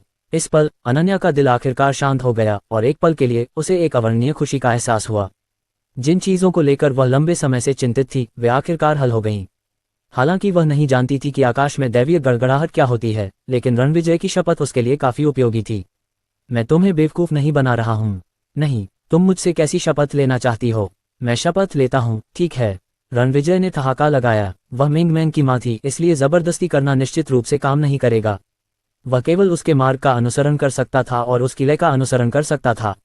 इससे रणविजय को लगा कि न केवल उसे अपने पुनर्जन्म के बाद अपनी प्यारी बेटी से बल्कि अपनी मसालेदार मां से भी मनाना होगा। रणविजय के हाव भाव देखकर अनन्या खुद को रोक नहीं पाए और जोर से हंस पड़ी। जब अनन्या मुस्कुराई तो वह बेहद खूबसूरत थी और उसकी आंखें चमक उठी जब उसने रणविजय को देखा और कहा, ठीक है, मुझे तुम पर भरोसा है। अपनी परेशान नजर को देखो, हम्फ, यह अच्छी बात है। तुम्हें मेंगमैन के लिए सौतेली मां खोजने की अनुमति नहीं है। नहीं, मुझे नहीं। रणविजय ने असहाय भाव से सिर हिलाया। तो मैं मेंगमैन को फिलहाल यहीं रहने दूंगा। मैं तुम्हें मेरा फायदा उठाने दूंगा। मुझे अभी 2 तरफ भागना है। अनन्या ने मुंह बनाया और कहा, तो फिर अंदर चले जाओ। ये देखकर कि मामला सुलझ गया था, रणविजय को राहत मिली और उसने सोफे पर झुकते हुए सहजता से कहा। उसके सहज शब्दों से अनन्या थोड़ी स्तब्ध रह गई। वह मुझे अंदर आने के लिए आमंत्रित कर रहा है।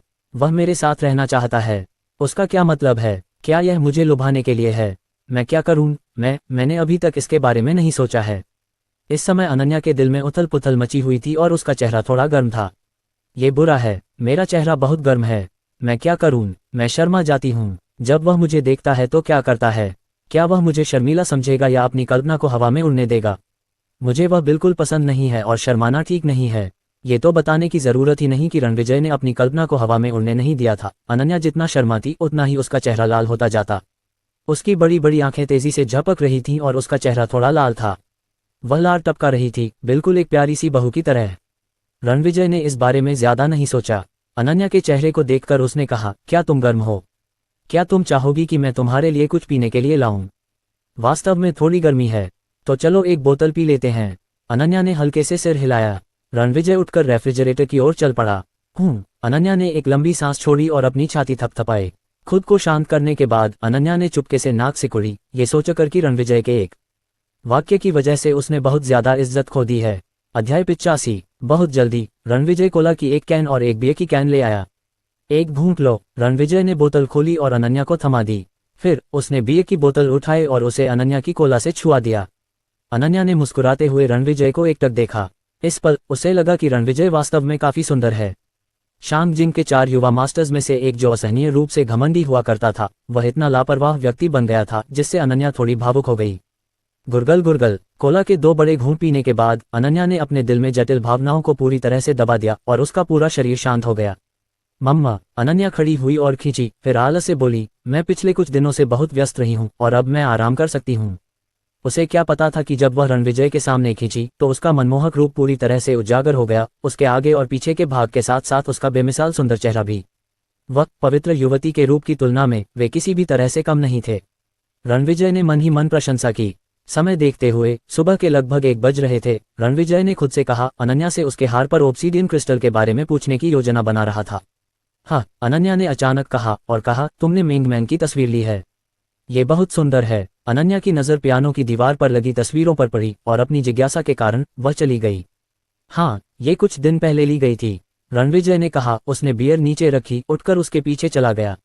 बहुत सुंदर। अनन्या की आंखें प्यार से भरी थीं। उसकी बेटी बहुत सुंदर थी, लेकिन एक माँ के रूप में वह बहुत खुश थी। हालांकि जब उसने रणविजय और मिंगमैन की तस्वीर देखी तो वह तुरंत दंग रह गई। तुम दोनों साथ में अच्छे लग रहे हो, अनन्या ने मुंह बनाया और कहा। यह सच था कि तस्वीर सुंदर थी, लेकिन अनन्या को जलन होने लगी। कमरे में केवल मिंगमैंग और रणविजय की तस्वीरें थीं, लेकिन उसकी नहीं। मिंगमैंग उसकी बेटी थी, वह मिंगमैंग की माँ थी। तस्वीरों का उससे क्या लेना देना नहीं था। मेरी तस्वीर कहाँ है? अनन्या कुछ देर चुप रही, फिर अचानक फिर से बोली, कौन सी तस्वीर? रणविजय ने अनन्या की ओर देखा और पूछा। मेरी तस्वीर को फ्रेम में लगाओ। अनन्या ने अपने होंठ सिकुड़े, रणविजय की ओर देखा और कहा, ओह ठीक है, मैं कल कुछ फ्रेम खरीदूंगा और तुम्हारी तस्वीरें दूसरी मंजिल पर लगाऊंगा। रणविजय हल्के से हंसा। ऐसा नहीं चलेगा, मुझे पहली मंजिल पर तस्वीरें चाहिए। अनन्या ने मुंह बनाया, उसका लहजा थोड़ा जिद्दी था। पहली मंजिल तस्वीरों से भरी है, ये सभी मिंगमैंग और मैंने खास तौर पर चुनी हैं। रणविजय ने उसे अजीब तरह से देखा। क्या दूसरी मंजिल पर भी ऐसा ही नहीं है? मुझे परवाह नहीं है, मुझे पहली मंजिल पर अपनी तस्वीरें चाहिए। अनन्या ने जल्दबाजी में थोड़ी सांस ली और सीधे रणविजय की ओर देखा, ऐसी नज़र से जो दिखा रही थी कि वह बिल्कुल भी नहीं मानेगी। ऐसा नहीं चलेगा, मैं सहमत हूँ, मिंगमैंग भी सहमत नहीं होगा। रणविजय ने तुरंत अपना सिर हिलाया और मना कर दिया। मिंगमैंग सहमत होगा, मेरी तस्वीर यहाँ प्रदर्शित होनी चाहिए। अनन्या ने अपनी स्पष्ट और बड़ी आंखों से रणविजय को देखा। उसकी आंखें कह रही थीं, अगर वह सहमत नहीं हुआ तो अनन्या यहाँ बहस करती रहेगी। हालांकि उसकी आंखों में शिकायत और अवसाद का भाव भी था। इस रेस्टोरेंट में अगर वह फोटो के लिए लड़ना चाहती थी तो वह होस्टेस की शक्ल कैसे दिखा सकती थी? लगता है वह अभी मालकिन नहीं बनी है। रणविजय ने अनन्या की तरफ देखा और हार मान ली। ठीक है, चलो तुम्हारी तस्वीरें हटा देते हैं, लेकिन यहाँ 6 फ्रेम हैं, तुम्हें उन सभी की जरूरत नहीं है ना? मैं तुम्हें सिर्फ एक तस्वीर का फ्रेम देता हूँ। एक। अनन्या की आंखें धीरे धीरे चौड़ी हो गईं, उसने हल्के से नाक सिकुड़ी और कहा, एक कैसे ठीक हो सकता है? मुझे कम से कम 4 चाहिए। क्या 4 बहुत ज्यादा नहीं है? तुम्हारे पास इतनी सारी तस्वीरें क्यों हैं? रणविजय ने जवाब दिया। क्या है, तुम मुझसे नफरत करती हो? क्या मैं सुंदर नहीं हूँ? मेरी कुछ तस्वीरें लगाने में क्या बुराई है? अनन्या ने गुस्से से रणविजय की तरफ देखा। ऐसा नहीं है। रणविजय को लगा जैसे उसका सिर फटने वाला है। अनन्या से कुछ देर बात करने के बाद यह एक बड़ी आरी से बात करने और कीमत पर मोलभाव करने जैसा था। अंत में उन दोनों ने अनन्या के साथ 2 फोटो फ्रेम पर फैसला किया। मैं तुम्हें अभी एक फोटो भेजती हूँ, तुम किसी को उन्हें धोने के लिए कहो, एक बाईं तरफ एक दाईं तरफ। क्या तुम समझे? अंत में अनन्या ने विजयी मुस्कान बिखेरी, अपना फोन निकाला और 2 बहुत ही सुंदर स्वचित्र निकाले और रणविजय को संदेश भेजा। रणविजय ने एक त्वरित नजर डाली और शैडो टॉवर के सदस्यों को 500 युआन का एक लाल पैकेट भेजा और उन्हें अगले दिन फोटो भेजने के लिए कहा। इस मामले को निपटाने के बाद अनन्या संतुष्ट हो गई। वह थोड़ी देर टहलती रही जब तक कि वह पियानो के सामने नहीं पहुंच गई। तुमने स्टीनवे कैसे खरीदा? अनन्या ने अपनी सफेद और कोमल उंगलियों को फैलाया और धीरे से पियानो को सहलाया। किसने कहा कि यह सजावट के लिए है? रणविजय असहाय होकर हंसा। ऐसा क्यों लगता है कि अनन्या की नज़र में वह कुछ भी नहीं है? क्या है? तुम्हारे लहजे से तुम्हें पता है कि पियानो कैसे बजाना है? अनन्या ने अपनी खूबसूरत आंखों से रणविजय को देखते हुए कहा, मुझे नहीं पता कि मैं इसके साथ क्या करने जा रही हूँ। रणविजय ने अपना सिर हिलाया और कहा, जब मैं 11 साल का था तब मैं पियानो के 10वें स्तर पर था। मैं अब बहुत अच्छा नहीं बजाता था। क्या तुम सच में ऐसा कह रहे हो? अनन्या ने अजीब लहजे में कहा। पियानो को 1 से 10 तक रैंक किया गया था, जो कि सिर्फ शौकिया स्तर का वर्गीकरण था। 10वें स्तर तक पहुंचना मुश्किल नहीं था, लेकिन वहां तक पहुंचने के लिए संगीत अकादमी से स्नातक छात्र की आवश्यकता थी। हालांकि भले ही वह शौकिया था, फिर भी लेवल 10 बॉडी फ्यूजन को प्रभावशाली माना जाता था। अनन्या को भी लगा कि चूंकि रणविजय पियानो जानता था और संगीत से प्यार करता था, इसलिए उसके और अनन्या में कुछ समानता होनी चाहिए। इसके अलावा एक आदमी जो पियानो बजा सकता है वह अच्छा है। मैं तुमसे झूठ क्यों बोलूंगा? रणविजय अवाक रह गया। जब से उसने फिर से अनन्या से बातचीत की है, तब से इस लड़की ने उस पर विश्वास क्यों नहीं किया? तो कल मेरे लिए पियानो बजाओ, अनन्या ने थोड़े शर्मीले अंदाज में कहा।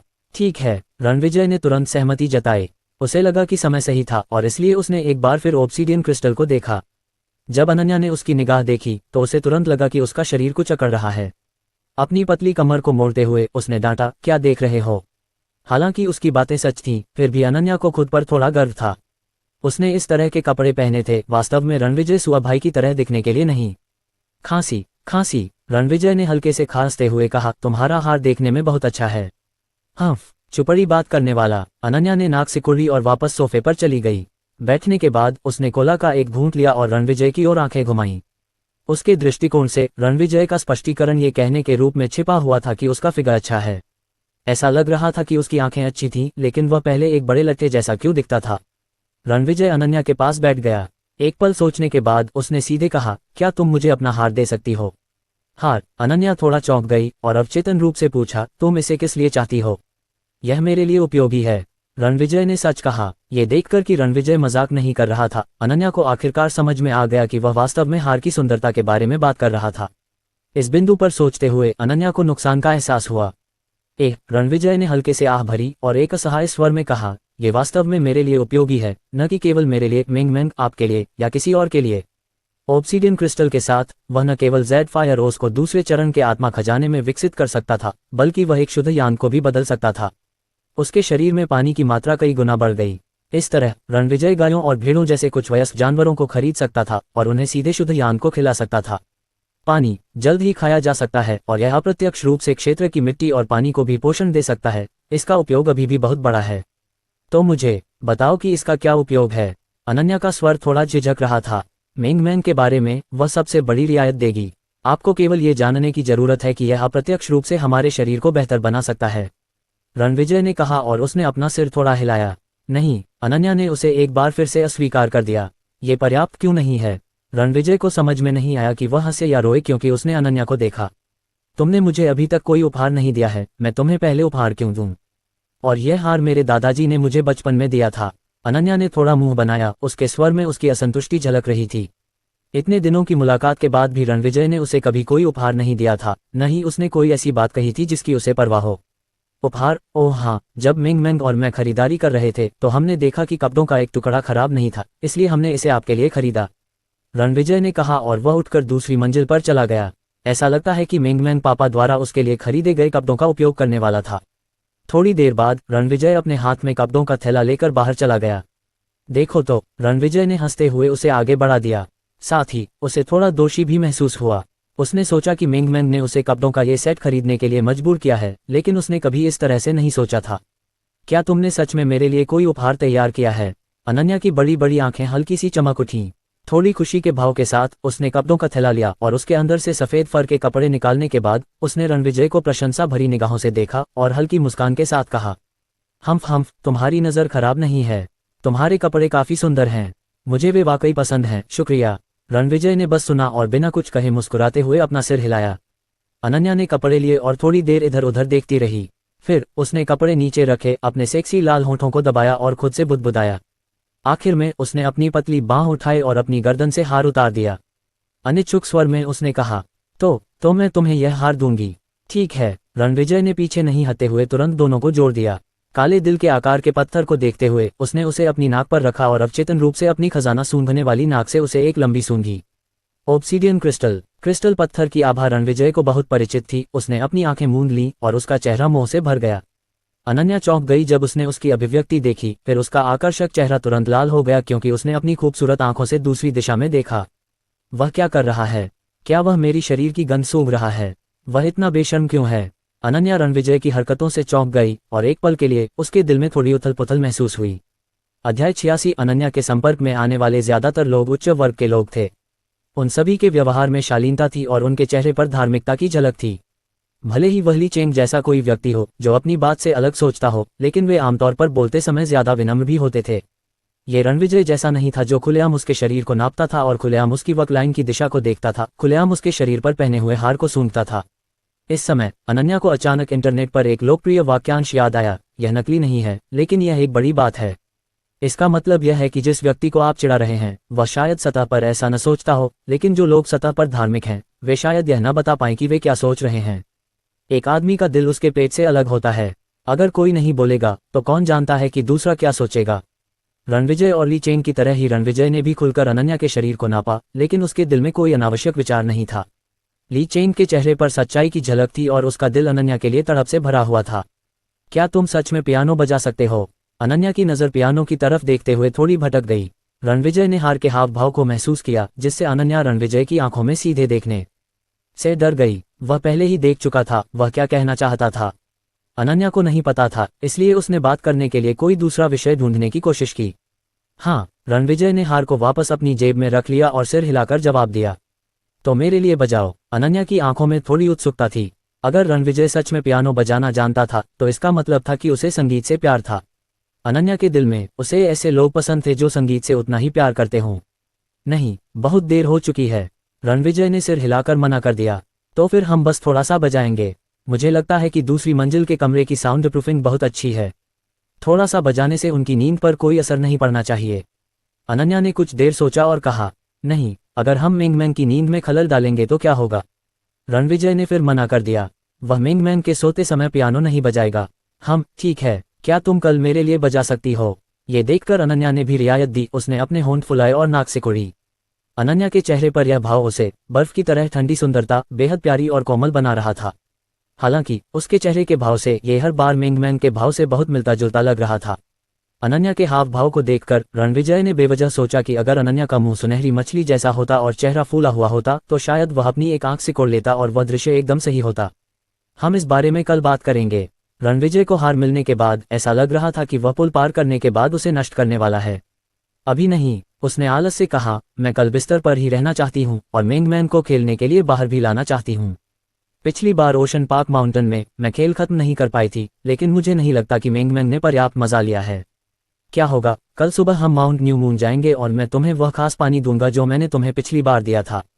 दोपहर में हम मिंगमैन को ओशन पार्क ले जाएंगे। रणविजय ने कहा, जरूर। पानी की बात करते हुए अनन्या की दिलचस्पी बढ़ गई। उसने अपनी बड़ी आंखों से रणविजय को देखा और पूछा, पिछली बार तुमने हमें कौन सा पानी दिया था? त्वचा को निखारने वाला पानी निश्चित रूप से असाधारण था। अनन्या हमेशा से ही इस बात को लेकर उत्सुक थी कि रणविजय को यह पानी कहाँ से मिला। इसे खास तौर पर बनाया गया औषधीय मिनरल वाटर समझिए। रणविजय ने हंसते हुए कहा, शुद्ध यांग। तुलनात्मक रूप से देखा जाए तो यह पानी सामान्य पानी ही था। अगर यह रणविजय के दृष्टिकोण से होता जब वह क्लेश अवस्था में था तो ये 5वीं अवस्था का आध्यात्मिक खजाना भी एक कमजोर खजाना था। अन्यथा वह थंडर यांग ट्री को ठंडे महल में नहीं भेजता और कभी उसका इस्तेमाल नहीं करता। हालांकि किसने सोचा होगा कि उसके पुनर्जन्म के बाद थंडर यांग ट्री रणविजय का सबसे अच्छा खजाना बन गया था। रणविजय की वर्तमान ताकत के साथ वह प्रथम श्रेणी का आध्यात्मिक खजाना और दूसरे चरण का आध्यात्मिक खजाना भी उसका खजाना था। आखिरकार ताकत खजाने के स्तर को निर्धारित करती है। एक बच्चे के लिए 1000 युआन बहुत बड़ी रकम थी, लेकिन एक वयस्क के लिए 1000 युआन बहुत कम रकम थी। हालांकि रणविजय को पहले से ही अपने क्यूई रिफाइनिंग स्टेज की ताकत, प्राकृतिक चयन, योग्यतम की उत्तरजीविता की आदत हो चुकी थी। रणविजय की अनुकूलन क्षमता बेहद भयावह थी। मुख्य विषय पर लौटते हुए जब अनन्या ने रणविजय की व्याख्या सुनी तो उसने आगे कुछ पूछने का इरादा नहीं किया। देर हो रही है, तुम्हें भी आराम करना चाहिए, रणविजय ने समय देखते हुए कहा। ओह, लगभग 2 बज रहे हैं। अनन्या के चेहरे पर एक पल के लिए भाव जम गए और उसे उम्मीद नहीं थी कि वह अनजाने में पहली मंजिल पर रणविजय से 1 घंटे तक बातें करेगी। इस समय अनन्या को वाकई नींद आ रही थी, इसलिए उसने उठकर रणविजय की तरफ देखा और पूछा, आज तुम कहाँ सो रहे हो? मैं आज पहली मंजिल पर सोफे पर सोऊंगा। रणविजय ने मुंह सिकुड़ते हुए उस सोफे की तरफ इशारा किया जिस पर अनन्या बैठी थी। तो सावधान रहना कि सर्दी न लग जाए, मैं सोने जा रहा हूँ। अनन्या ने सफेद फर के कपड़े उठाए, अपनी खूबसूरत आंखों से रणविजय को देखा, फिर कपड़ों को अपने कपड़ों के बैग में डाला और ऊपर चली गई। रणविजय सोफे पर बैठ गया, उसे भी नींद नहीं आ रही थी। वह थोड़ी देर टीवी देखना चाहता था, लेकिन उसे अचानक याद आया कि उसने ज़ूकियान के स्टूडियो के मेल बॉक्स में एक गाना भेजा था। इस बारे में सोचने के बाद रणविजय उठे और अपने लैपटॉप के काउंटर पर चले गए और अपना कंप्यूटर खोला, अपने पेंगुइन चैट सॉफ्टवेयर में लॉगिन किया। ऐसा लग रहा था कि उन्होंने 5 साल से ज्यादा समय से इस सॉफ्टवेयर का इस्तेमाल नहीं किया था। जब रणविजय ने ईमेल भेजा तो उन्होंने चैट सॉफ्टवेयर में लॉग इन नहीं किया, बल्कि सीधे वेब पेज के जरिए भेजा। अगर ली फैन ने यह दृश्य देखा तो शायद वह इतना उत्साहित हो जाएगा कि उसका शरीर शायद कांपने लगेगा, क्योंकि इस मास्टर ने आखिरकार ऑनलाइन जाने का फैसला कर लिया था। आखिरकार रणविजय ने उस अकाउंट में लॉग इन किया जिससे वह परिचित था। जब उसने लॉग इन किया तो एक जोरदार आवाज आई, दी दी दी दी। यह आवाज पूरे 2 मिनट तक चली।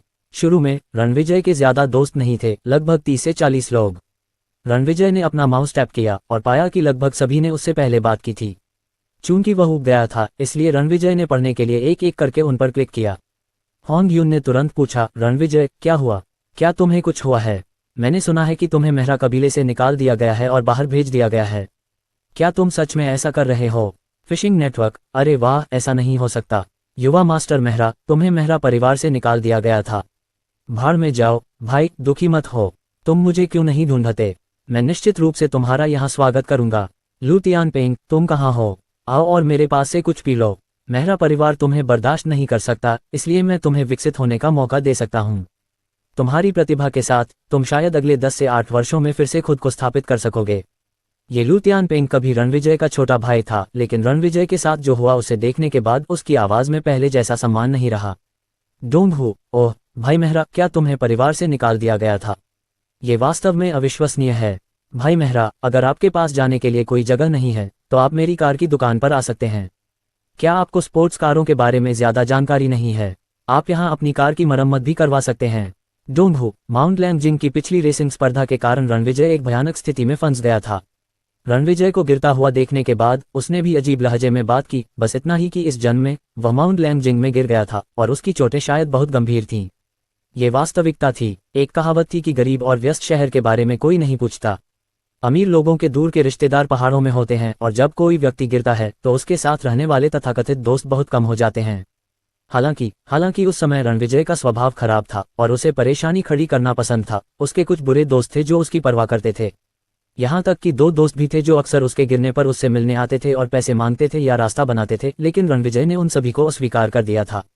आखिरकार जब आखिरी जानकारी मिली तो रणविजय ने पाया कि लगभग 2000 संदेश थे। इस व्यक्ति का नाम कियाओ लुलुओ है। रणविजय ने अपनी आंखें थोड़ी सी खुली, क्योंकि वह अपने दोस्त से कह रहा था कि वह उसे नहीं छोड़ेगा। लापरवाही से रिकॉर्ड्स पलटे। रणविजय, तुम कहाँ हो? तुमने अपना फोन क्यों बंद कर दिया? तुम कहाँ हो? रणविजय, जल्दी करो और मुझे जवाब दो। जल्दी से जवाब दो। मेहरा परिवार तुम्हें नहीं चाहता, मैं कियाओ लुलुओ तुम्हें चाहता हूँ। मेरे साथ जियांग चलो। क्या तुम चलोगे? तुम क्या कर रहे हो? मुझे अनदेखा मत करो, ठीक है? उद्धरण चिन्ह। 1 महीने बाद। रणविजय, मैं जियांग में वापस आ गया हूँ। क्या तुम वाकई मुझे फिर से देखने की योजना नहीं बना रहे हो? क्या मैं वास्तव में तुम्हारी नजरों में प्यार करने लायक नहीं हूँ? क्यों? आधे साल बाद। रणविजय, मैं तुमसे नफरत करता हूँ। मुझे इससे नफरत है। मैं उस समय तुम्हें चाहने के लिए अंधा था। 1 साल बाद। रणविजय, 1 साल हो गया है, तुमने मुझे एक बार भी जवाब क्यों नहीं दिया? मैंने सुना है कि तुम शांगजिंग में अच्छा नहीं कर रहे हो, इसलिए जियांग आ जाओ। 2 साल बाद। रणविजय, मुझे नहीं लगता कि तुम कभी लॉग ऑन करोगे। तुमने मेरी चैट हिस्ट्री देखी होगी, मुझे तुम्हारी बहुत याद आई। हालांकि उस समय मैं गलत थी, लेकिन इतने निर्दयी मत बनो, ठीक है? हम हमेशा साथ रहने के लिए सहमत हुए। 3 साल बाद, 4 साल बाद। ये जानकारी व्यवहारिक रूप से कियाओ लुलुओ की डायरी थी। उसने रणविजय को अपने बॉयफ्रेंड के बारे में भी बताया था और रणविजय के पास एक संदेश भी छोड़ा था कि उसका बॉयफ्रेंड बिस्तर पर बिल्कुल भी मजबूत नहीं है। लेकिन आधे साल बाद जब उनका ब्रेकअप हो गया, कियाओ लुलुओ और रणविजय के शब्द एक बार फिर सामान्य हो गए। शब्दों ने रणविजय के साथ फिर से मिलने के विचार को प्रकट किया और उन्होंने हमेशा कहा था कि रणविजय और वह एक साथ रहने के लिए सबसे उपयुक्त लोग हैं। चैट लॉग पढ़ने के बाद आखिरी रिकॉर्ड परसों भेजा गया था। रणविजय ने उदासीनता से अपना सिर हिलाया। ये कियाओ लुलुओ वह गर्लफ्रेंड थी जिसके साथ रणविजय ने 1 साल तक डेट किया था और उनका रिश्ता बुरा नहीं था। उनके अलग होने से 1 महीने पहले रणविजय का कट्टर दुश्मन लिन जी किसी तरह कियाओ लुलुओ के दोस्तों के समूह में शामिल हो गया था। रणविजय को लगा कि वह कियाओ लुलुओ के करीब आने की कोशिश कर रहा है, इसलिए उसने कियाओ लुलुओ को इस मामले के बारे में बताया और उसे उससे दूर रहने के लिए कहा। अंत में जब भी कियाओ लुलुओ और उसके दोस्त एक साथ इकट्ठा होते, लिन जी हमेशा वहां मौजूद रहती। हालांकि कियाओ लुलुओ ने जानबूझकर उससे दूरी बनाए रखी, लेकिन षड्यंत्रकारी लिन जी हमेशा इस बारे में बात करती कि वह कितना असाधारण है, उसके कार्य कितने सुरुचिपूर्ण हैं और कैसे वह हमेशा थोड़ी देर के लिए कियाओ लुलुओ के साथ बातचीत कर सकता है। रणविजय उससे 2 बार मिल चुका था और थोड़ा दुखी था। उसने कियाओ लुलुओ से बहुत झगड़ा किया था, लेकिन कियाओ लुलुओ के जन्मदिन पर जब वह किसी परेशानी में पड़ गया तो रणविजय भोज में शामिल नहीं हुआ और कियाओ लुलुओ ने उसका फोन भी नहीं उठाया। वह इतनी परेशान थी कि वह शराब के नशे में धुत हो गई और लिन जी की अनुपस्थिति का फायदा उठाकर उसके साथ पूरी रात बिताकर नशे में धुत हो गई।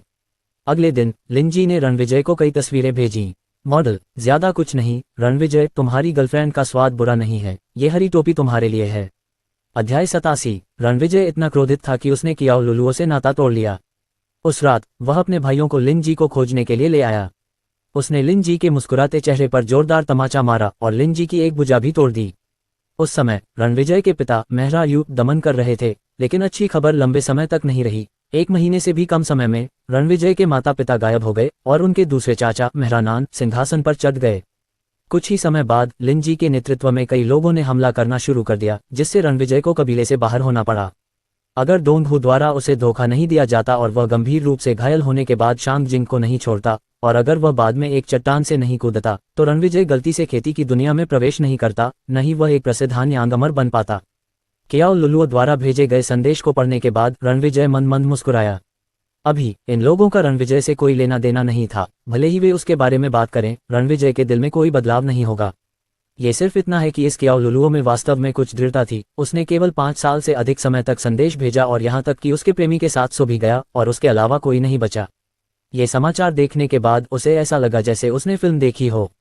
जीवन वास्तव में एक नाटक की तरह था, ये सब अभिनय की बदौलत था। रणविजय ने सीधे मेलबॉक्स खोला और एक और दिलचस्प दृश्य देखा। मेलबॉक्स का इनबॉक्स कियाओ लुलुओ के समान ही था। ये ली फैन नामक व्यक्ति द्वारा भेजे गए एक लंबे लेख से भरा था। जब रणविजय ने संदेश देखा तो वह अपना सिर हिलाए बिना नहीं रह सका। उसे यह मजेदार लगा। क्या सर वहाँ हैं? मैं ज़ूकियान का मैनेजर ली फैन हूँ।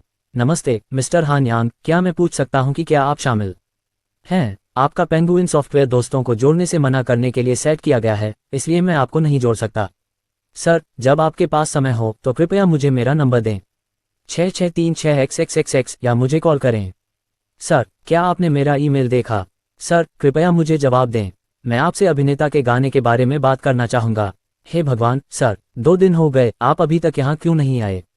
कृपया जवाब दें, कृपया जवाब दें, कृपया जवाब दें।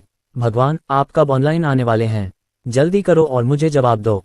भाई भाई भाई, खून का भाई, तुम्हारा छोटा भाई चिंता से मर रहा है। मैं इंतजार करते करते फटने वाला हूँ। उद्धरण चिन्ह उद्धरण चिन्ह। एक लंबे पत्र के बाद ली फैन के शब्दों में आक्रोश की तीव्र भावना प्रकट हुई। रणविजय थोड़ा उलझन में था। उसने पहले ही कीमत अंकित कर दी थी, उसे इतनी जल्दी किस बात की थी? ये सोचते हुए रणविजय ने उसे जोड़ा नहीं और न ही उसे कॉल किया। इसके बजाय उसने सीधे एक संदेश का उत्तर दिया। क्या हुआ? उत्तर देने के बाद रणविजय सॉफ्टवेयर को बंद करना चाहता था, क्योंकि आखिरकार सुबह के 2 बज चुके थे। हालांकि इस शहर में बहुत सारी नाइट लाइफ थी, लेकिन ज्यादातर लोग पहले ही सो चुके थे। लेकिन जो अप्रत्याशित था वह यह था कि जब रणविजय ने सॉफ्टवेयर के बंद स्थान पर क्लिक किया तो मेलबॉक्स से आया एक संदेश निचले दाएं कोने में दिखाई दिया। श्री हान यांग, क्या यह आप हैं? आप आखिरकार दिखाई दिए, बहुत बढ़िया। कृपया मेरा पेंगुइन खाता नंबर XXXXXXX जोड़ें। रणविजय ने खाता नंबर देखा और तुरंत खोज बार में खोज की, उसे एक मित्र के रूप में जोड़ने के लिए क्लिक किया। दूसरी तरफ ज़ूकियान के घर पर ज़ूकियान पिछले 2 दिनों से जल्दी में नहीं था, लेकिन धीरे धीरे 1-2 दिन बाद भी रणविजय ने कोई जवाब नहीं दिया और वह भी चिंतित होने लगा।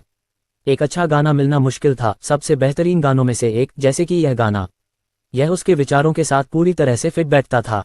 ये देखकर कि वह भी चिंतित था, ली फैन ने अपने दिल में असहाय महसूस किया। इस मास्टर हान यांग का स्वभाव वाकई बहुत अच्छा था। इस प्रकार इस दिन वह अब और सो नहीं सका। वह आधी रात से अपने मेलबॉक्स को घूर रहा था और भले ही वह कुछ न करे फिर भी वह दृष्टि से थका हुआ था। सुबह 1 बजे तक जब ली फैन थोड़ा चिंतित था और एक ऐसी फिल्म पर क्लिक किया जो लंबे समय से रिलीज नहीं हुई थी। ओह, जब लगभग 2 बज गए तो ली फैन ने जिम्हाई ली और बुदबुदाया, हान यांग अभी तक क्यों नहीं आया? मैं ये फिल्म देखने के बाद सो गया था। बात करते हुए ली फैन ने टेबल पर कार्बोनेटेड ड्रिंक पकड़ी और उसे गटक लिया।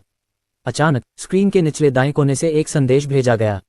ली फैन ने अपनी आंखें मूंद लीं और 2 शब्द हान यांग को स्पष्ट रूप से देखा। Plop plop plop. Li Fan ने गुस्से से देखा और अपने मुंह में सारा ड्रिंक थूक दिया। कंप्यूटर पर, कीबोर्ड पर, अपने शरीर पर, फर्श पर। लेकिन ली फैन को इन सब की परवाह नहीं थी। वह तुरंत उठ बैठा और उसकी सारी नींद उड़ गई। उसने जल्दी से एक ईमेल का जवाब दिया और कुछ सेकंड बाद उसके फ्रेंड रिक्वेस्ट की सूचना सुनाई दी। अच्छा, या ली फैन ने अपनी मुट्ठी भींची और चिल्लाया। उसने तुरंत फ्रेंड रिक्वेस्ट स्वीकार की और चैट खोली। ली फैन ने उत्साह से टाइप किया, मिस्टर हान यांग, क्या यह आप हैं? ओह नहीं, मैं कह रहा हूं कि यह गाना आपने लिखा है, मिस्टर हान यांग। हाँ, रणविजय ने एक शब्द में उत्तर दिया। मिस्टर हान यांग, आप बहुत बढ़िया हैं। आपके लिखे गाने बहुत अच्छे हैं। ओह, क्या उसे टाइप करना पसंद नहीं है? इतना सरल उत्तर देखकर ली फैन मन ही मन थोड़ा उलझन में पड़ गया, इसलिए उसने टाइप किया और पूछा, सर, क्या आप अभी फ्री हैं? क्या मैं आपको कॉल करके गाने के बारे में और बता सकता हूँ? 1 मिनट बाद ली फैन को लगा कि समय बहुत धीमा हो गया है। ऐसा लग रहा था जैसे हर सेकंड 1 साल के बराबर हो, या फिर उसके आराम में खलल डालने के लिए बहुत देर हो चुकी थी। क्या वह इस बात से नाखुश है कि मैंने नंबर पूछने की आज़ादी ली? ली फैन सोच ही रहा था कि आखिरकार उसे कॉल का जवाब मिल गया। जब ली फैन ने नंबर देखा तो उसका दिल कांप उठा। उसने जल्दी से अपना फ़ोन निकाला और कई नंबर दबा दिए।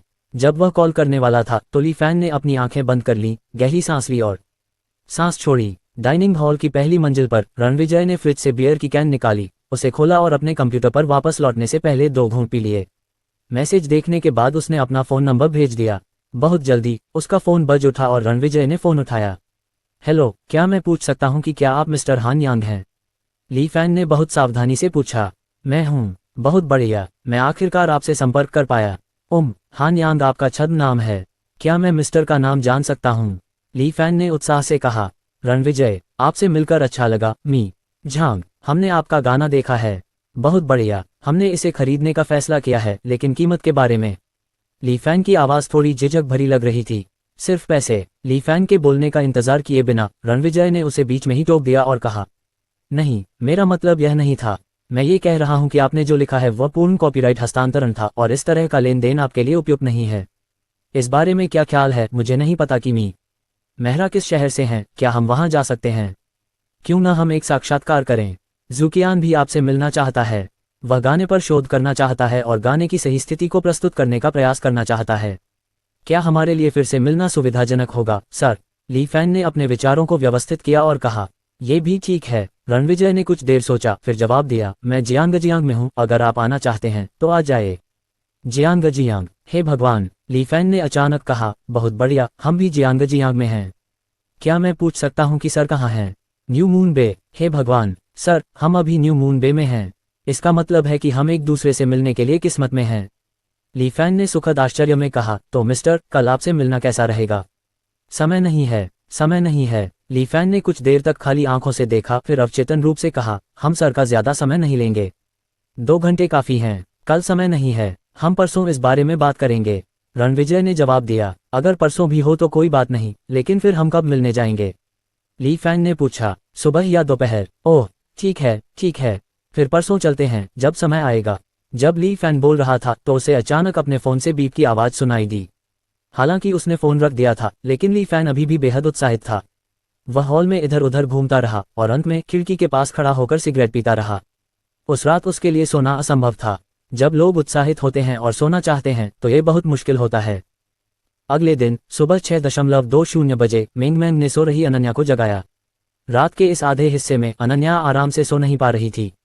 आमतौर पर वह बिस्तर पर अकेले सोना पसंद करती या मेंगमैंग को गले लगाना पसंद करती, लेकिन दूसरों के साथ एक ही बिस्तर पर होना थोड़ा अजीब था। यहाँ तक कि जोफी, जिससे वह बहुत परिचित थी, वह भी वही था।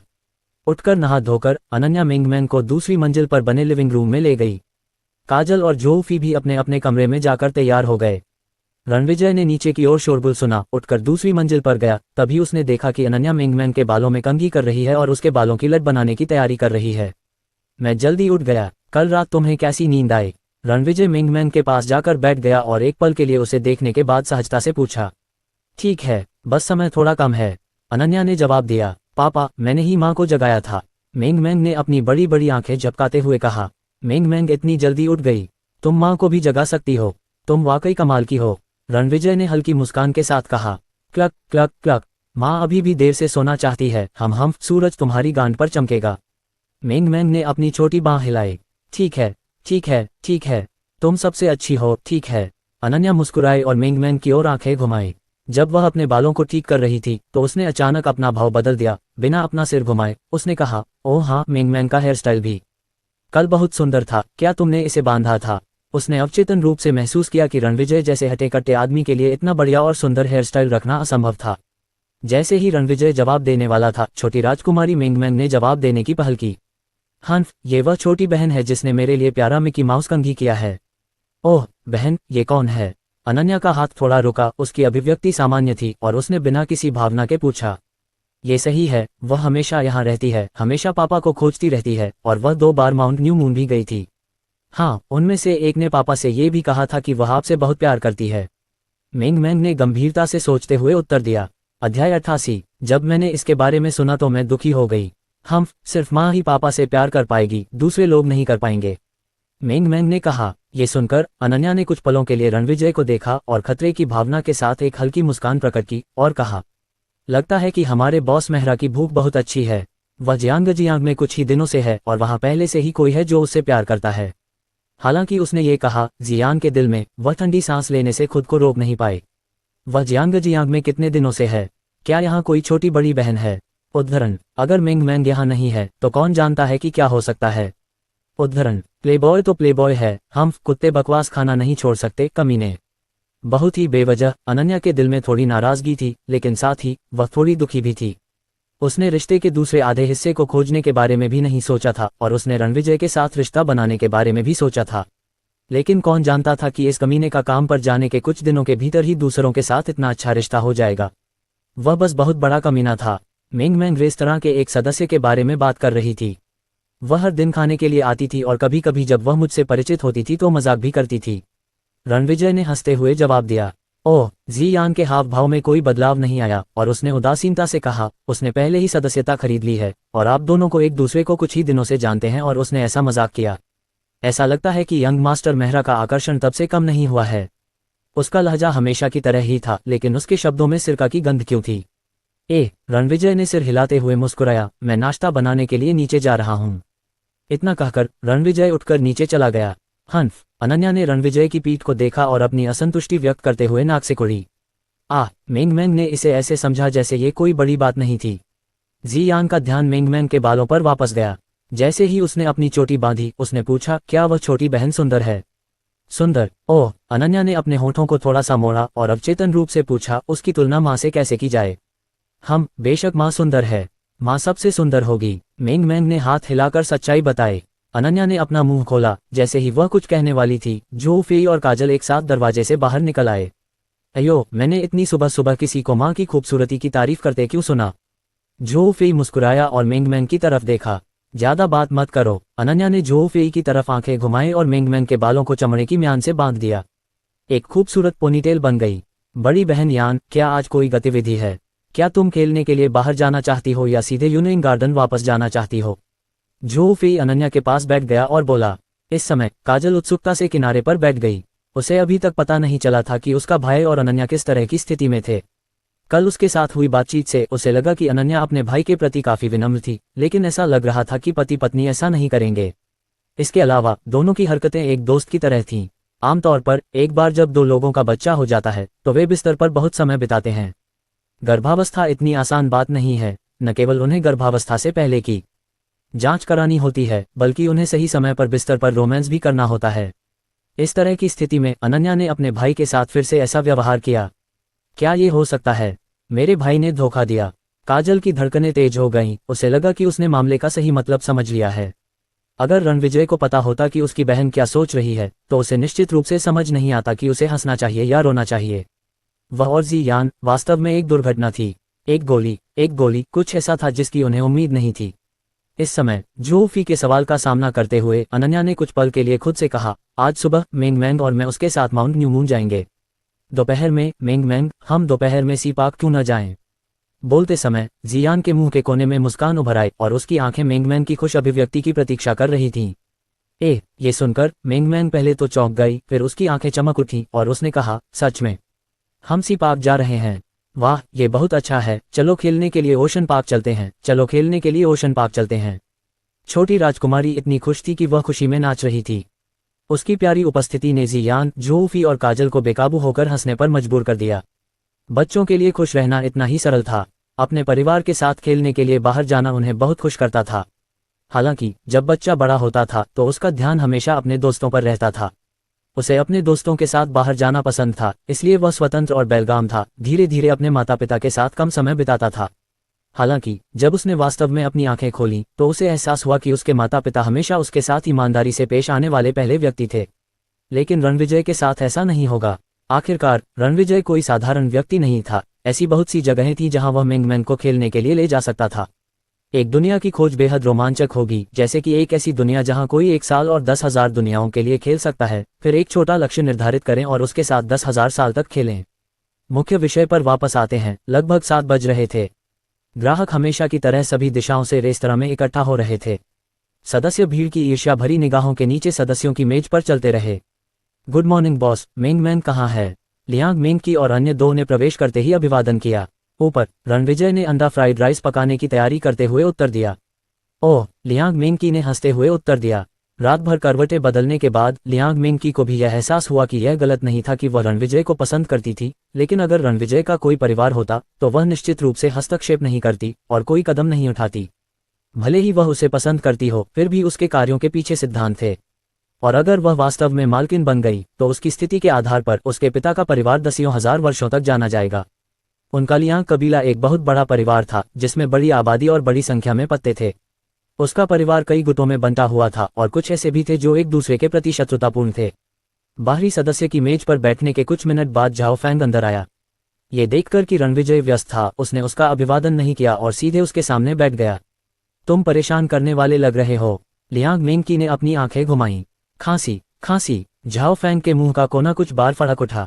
उसने झाओ दाहू और यू किंग की ओर देखा जो अपनी हंसी को रोक रहे थे। फिर लियांग मेंग को थोड़ी बेबसी से देखा। मेंग, तुम मेरे साथ बहुत दोस्ताना व्यवहार क्यों नहीं करती?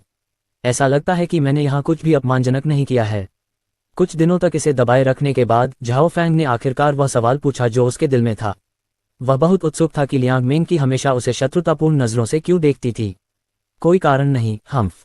लियांग मेंग ने नाक से कुड़ी। उसकी बड़ी बड़ी आंखें झाओ फैंग को घूर रही थी। उसका मुंह फड़क रहा था। उसने कहा, एक साधारण व्यक्ति युवा महिला का ध्यान कैसे आकर्षित कर सकता है? हाँ ठीक है। झाओ फैंग ने कठोर भाव के साथ अपना सिर हिलाया।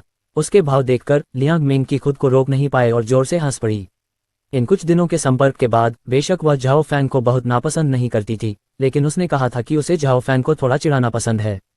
हर बार जब वह उसे अवाक देखती तो उसे लगता कि यह वाकई मजेदार है। फिर लियांग मेंग और यू किंग ने बातचीत शुरू कर दी, जबकि झाओ फैंग चुपचाप बगल से सुन रहा था। उन तीनों के पास इस समय करने के लिए कुछ नहीं था, इसलिए झाओ दाहू ने नौकरी की तलाश में 2 या 3 महीने आराम करने की योजना बनाई। आखिरकार उसके पास योग्यता और संपर्क थे, इसलिए नौकरी के लिए आवेदन करना आसान था, लेकिन उपनिदेशक के पद तक पहुंचने के लिए उसे नई कंपनी में अपना नाम बनाना होगा। थोड़ी देर बातचीत करने के बाद सन मिंग, सन डोंगहिंग, सन की माँ और अन्य 2 लोगों के साथ अंदर चला गया। सन मिंग अपने हाथ में एक सजावटी बैग पकड़े हुए था और उसके अंदर एक छोटी शराबी सफेद भालू की गुड़िया थी। वह, सन की माँ और कुछ अन्य लोग पड़ोसी सदस्यों की मेज पर एक साथ बैठे थे। दूसरी ओर सन मिंग रसोई में काउंटर पर चला गया और अपने हाथों में बैग लहराते हुए कहा, बॉस, आपने जो खाना बनाया है वह वास्तव में स्वादिष्ट है। आपको और मिंगमैन को देखकर मुझे भी चीजों के बारे में सोचने का मौका मिला। धन्यवाद, यह मिंगमैन के लिए एक छोटा सा उपहार है। मुझे आशा है कि आपको ये पसंद आएगा। ओह, रणविजय ने इसे देखा, उदासीनता से सिर हिलाया और कहा, बस इसे सोफे पर रख दो, इतना विनम्र होने की कोई जरूरत नहीं है। ठीक है। सन मिंग मुस्कुराया और सिर हिलाया। वाह, क्या ये कोई उपहार है? मिंगमैन के पास फिर से कोई उपहार है। तभी काजल मिंगमैन के साथ सीढ़ियों से नीचे उतरी। मिंगमैन ने एक नज़र में सन मिंग के हाथों में बैग में छोटे सफेद भालू को देखा और तुरंत भाग गया।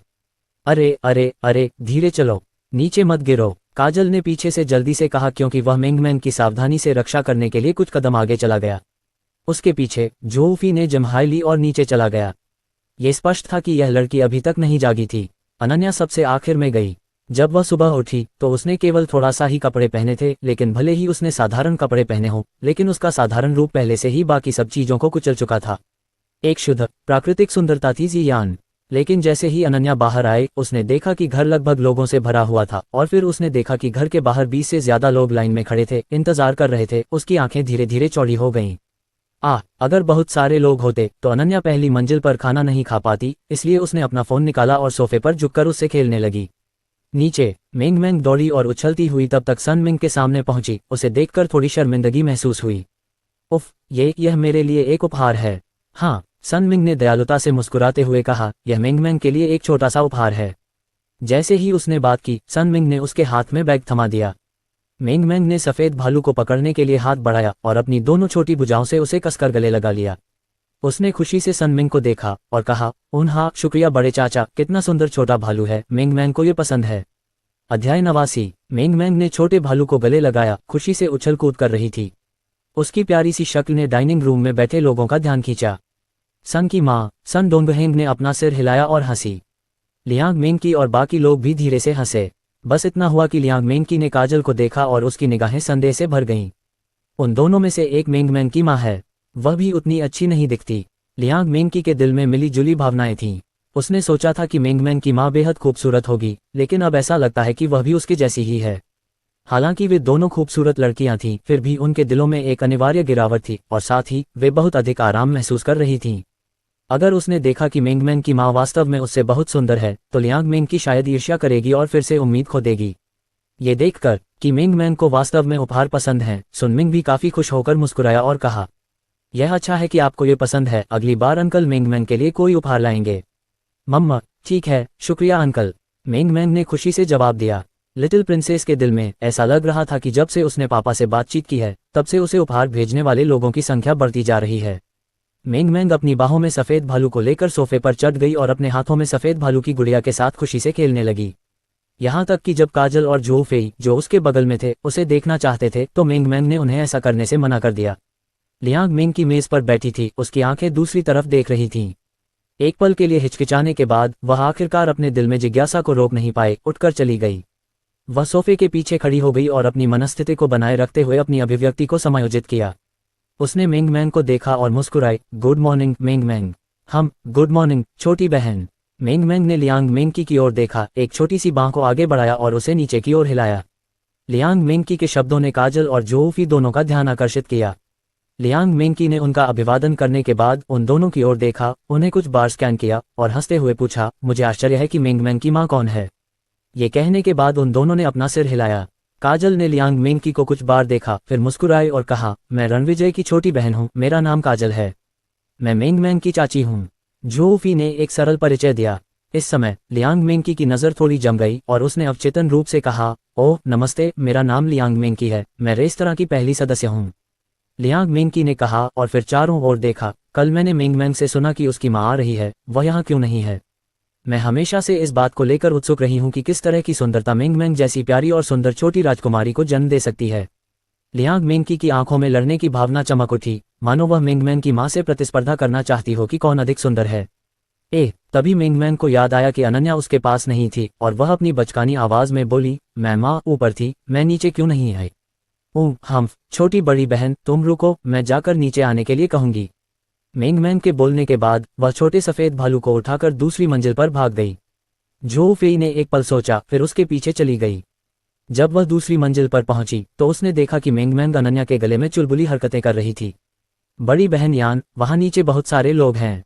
रेस्तरां में 10 से ज्यादा लोग हैं और बाहर भी 20 से 30 लोग हैं। व्यापार फल फूल रहा है। खाने की कीमत के हिसाब से ये रेस्तरां एक महीने में 10 लाख से ज्यादा RMB का खाना बेच रहा है। जो फेई ने आश्चर्य से कहा। जो फेई की राय में दिन में 3 घंटे के लिए व्यवसाय खोलना और उसका टर्नओवर 10 लाख में पहुंच जाना बस एक चमत्कार ही कहा जा सकता है। हाँ, वहाँ काफी लोग हैं। अनन्या ने अपना सिर थोड़ा हिलाया, मेंग मेंग की ओर देखा, अपनी उंगली आगे बढ़ाई और अपनी नाक खुजाते हुए कहा, मेंग मेंग, मैं अभी नीचे नहीं जाऊंगी। तुम खेलने के लिए नीचे जा सकते हो और जब खाने का समय हो तो माँ के साथ ऊपर आ जाना। ओह, लेकिन छोटी बहन माँ को देखती है। मेंग मेंग ने मुंह बनाया। छोटी राजकुमारी जानती थी कि माँ बहुत सुंदर है और वह इसे बाहर निकालने में सक्षम थी। हर बार जब वह किसी को माँ की प्रशंसा करते सुनती तो वह बहुत खुश होती और उसे ये भी लगता कि अगर माँ नीचे गिर गई तो वह निश्चित रूप से चौंक जाएगी।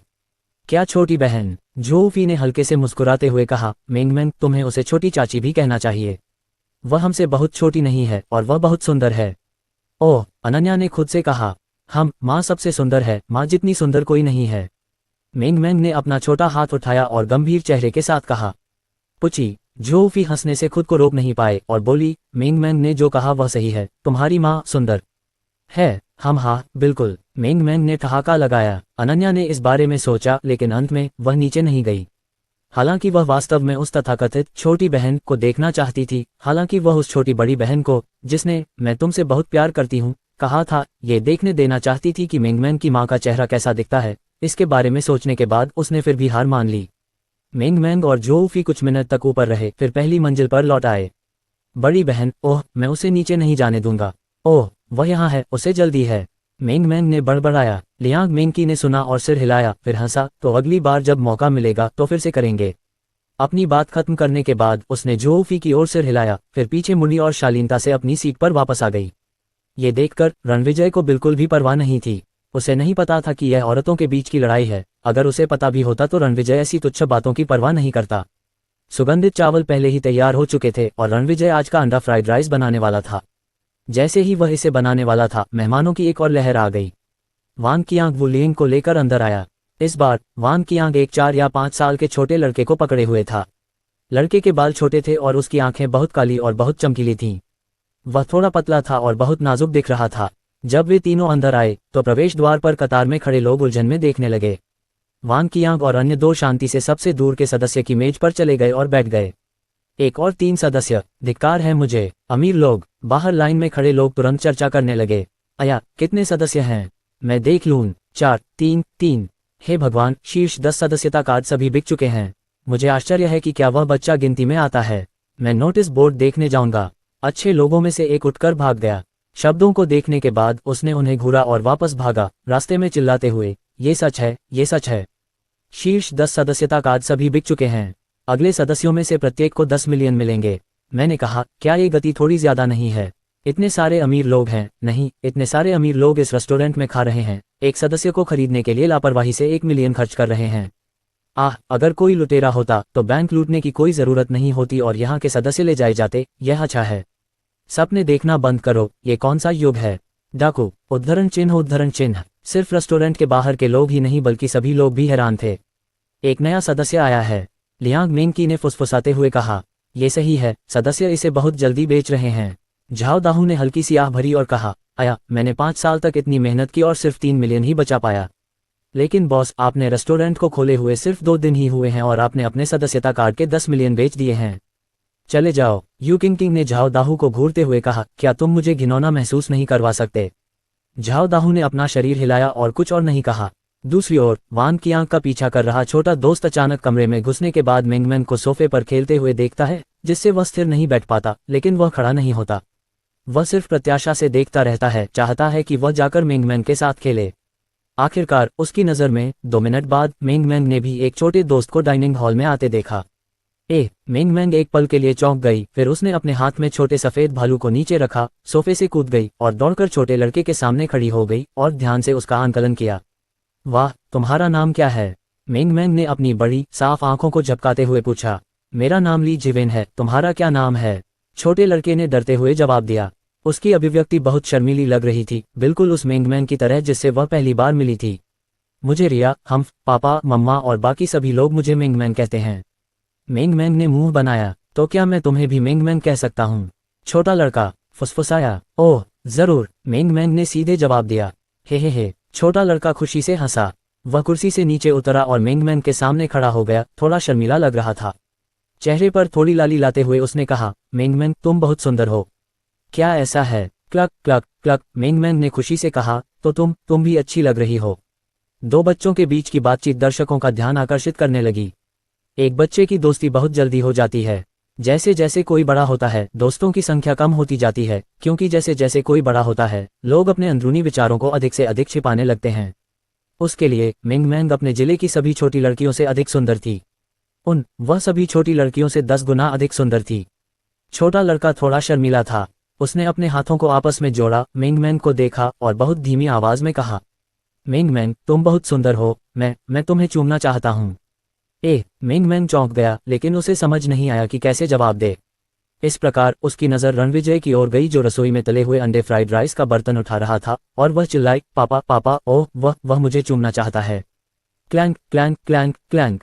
रणविजय के हाथ में जो चीज थी वह सीधे चूल्हे पर गिर गई और उसकी आंखें धीरे धीरे चौड़ी हो गईं और उसका दिल धड़क उठा।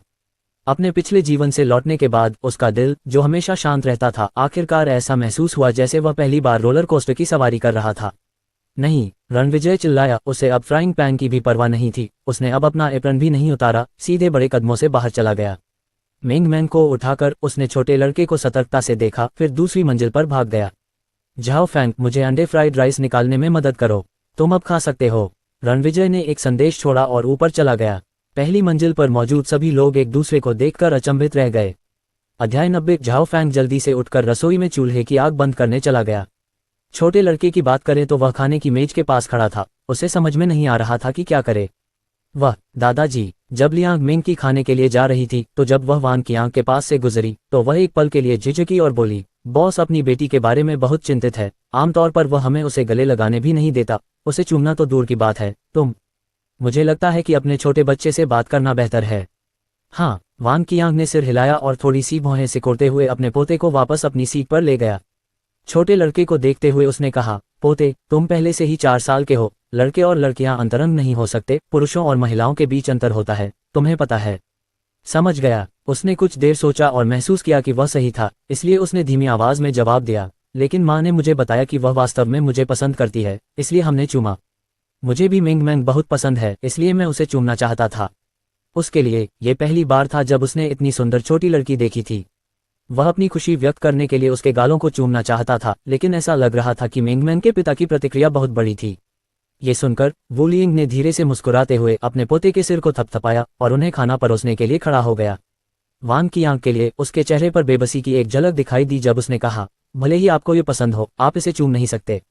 यह अशिष्टता है। याद रखें कि भविष्य में आप अपने परिवार के सदस्यों को चूम सकते हैं, हो सकता है कि दूसरे लोग आपको चूमना पसंद न करें। मुझे पता है, दादाजी। छोटे लड़के ने मुंह बनाया। वह थोड़ा दुखी महसूस कर रहा था क्योंकि वह अपने शर्मीले व्यक्तित्व को व्यक्त करने की हिम्मत नहीं कर रहा था। हालांकि जब उस नन्हे से बच्चे ने पहली बार एग फ्राइड राइस का स्वाद चखा तो वह नाखुशी का एहसास पूरी तरह से गायब हो गया और उसकी जगह खुशी ने ले ली। इस समय ऊपर के लिविंग रूम में अनन्या का शरीर आलस से सोफे पर टिका हुआ था और वह बोरियत में अपने वीबो को ब्राउज कर रही थी। उस समय जब वह बेहद लोकप्रिय हो गई थी, वीबो पर उसके लगभग 10 मिलियन फॉलोअर्स थे और हर पोस्ट में दसियों हजार संदेश और सैकड़ों हजार लाइक होते थे। लेकिन उसके बाद अनन्या ने एंटरटेनमेंट सर्कल छोड़ दिया और प्रशंसकों का ये समूह फट गया। अनन्या ने कुछ भी स्पष्ट नहीं किया, जिसके कारण आखिरकार आहें भरने वालों का एक समूह बन गया। बहुत से लोगों ने उसे अनफॉलो कर दिया और अब तक केवल 5 मिलियन लोग ही उसे फॉलो कर रहे थे। और 2 साल पहले अनन्या ने 2 संदेश पोस्ट करने की कोशिश की थी, जिससे पता चलता है कि टिप्पणियों और लाइक की संख्या कम थी। अनन्या ने पहले पोस्ट किए गए संदेशों को देखा और भावुक होकर आहें भर रही थी। तभी उसने अचानक देखा कि रणविजय मिंगमैन को उठाकर बड़े कदमों से चल रहा है। जैसे ही वह पास आया, रणविजय ने मिंगमैन को अनन्या के बगल में बिठा दिया। मिंगमैन के हाव भाव भी डरपोक हो गए। उसे साफ साफ समझ आ गया कि उसकी बड़ी बड़ी आंखों में दया की झलक थी। पापा, क्या तुम नाराज हो? पापा, नाराज मत हो। क्या हुआ? आओ माँ। अनन्या ने रणविजय को अजीब तरह से देखा और जल्दी से छोटी राजकुमारी को अपनी बाहों में खींच लिया।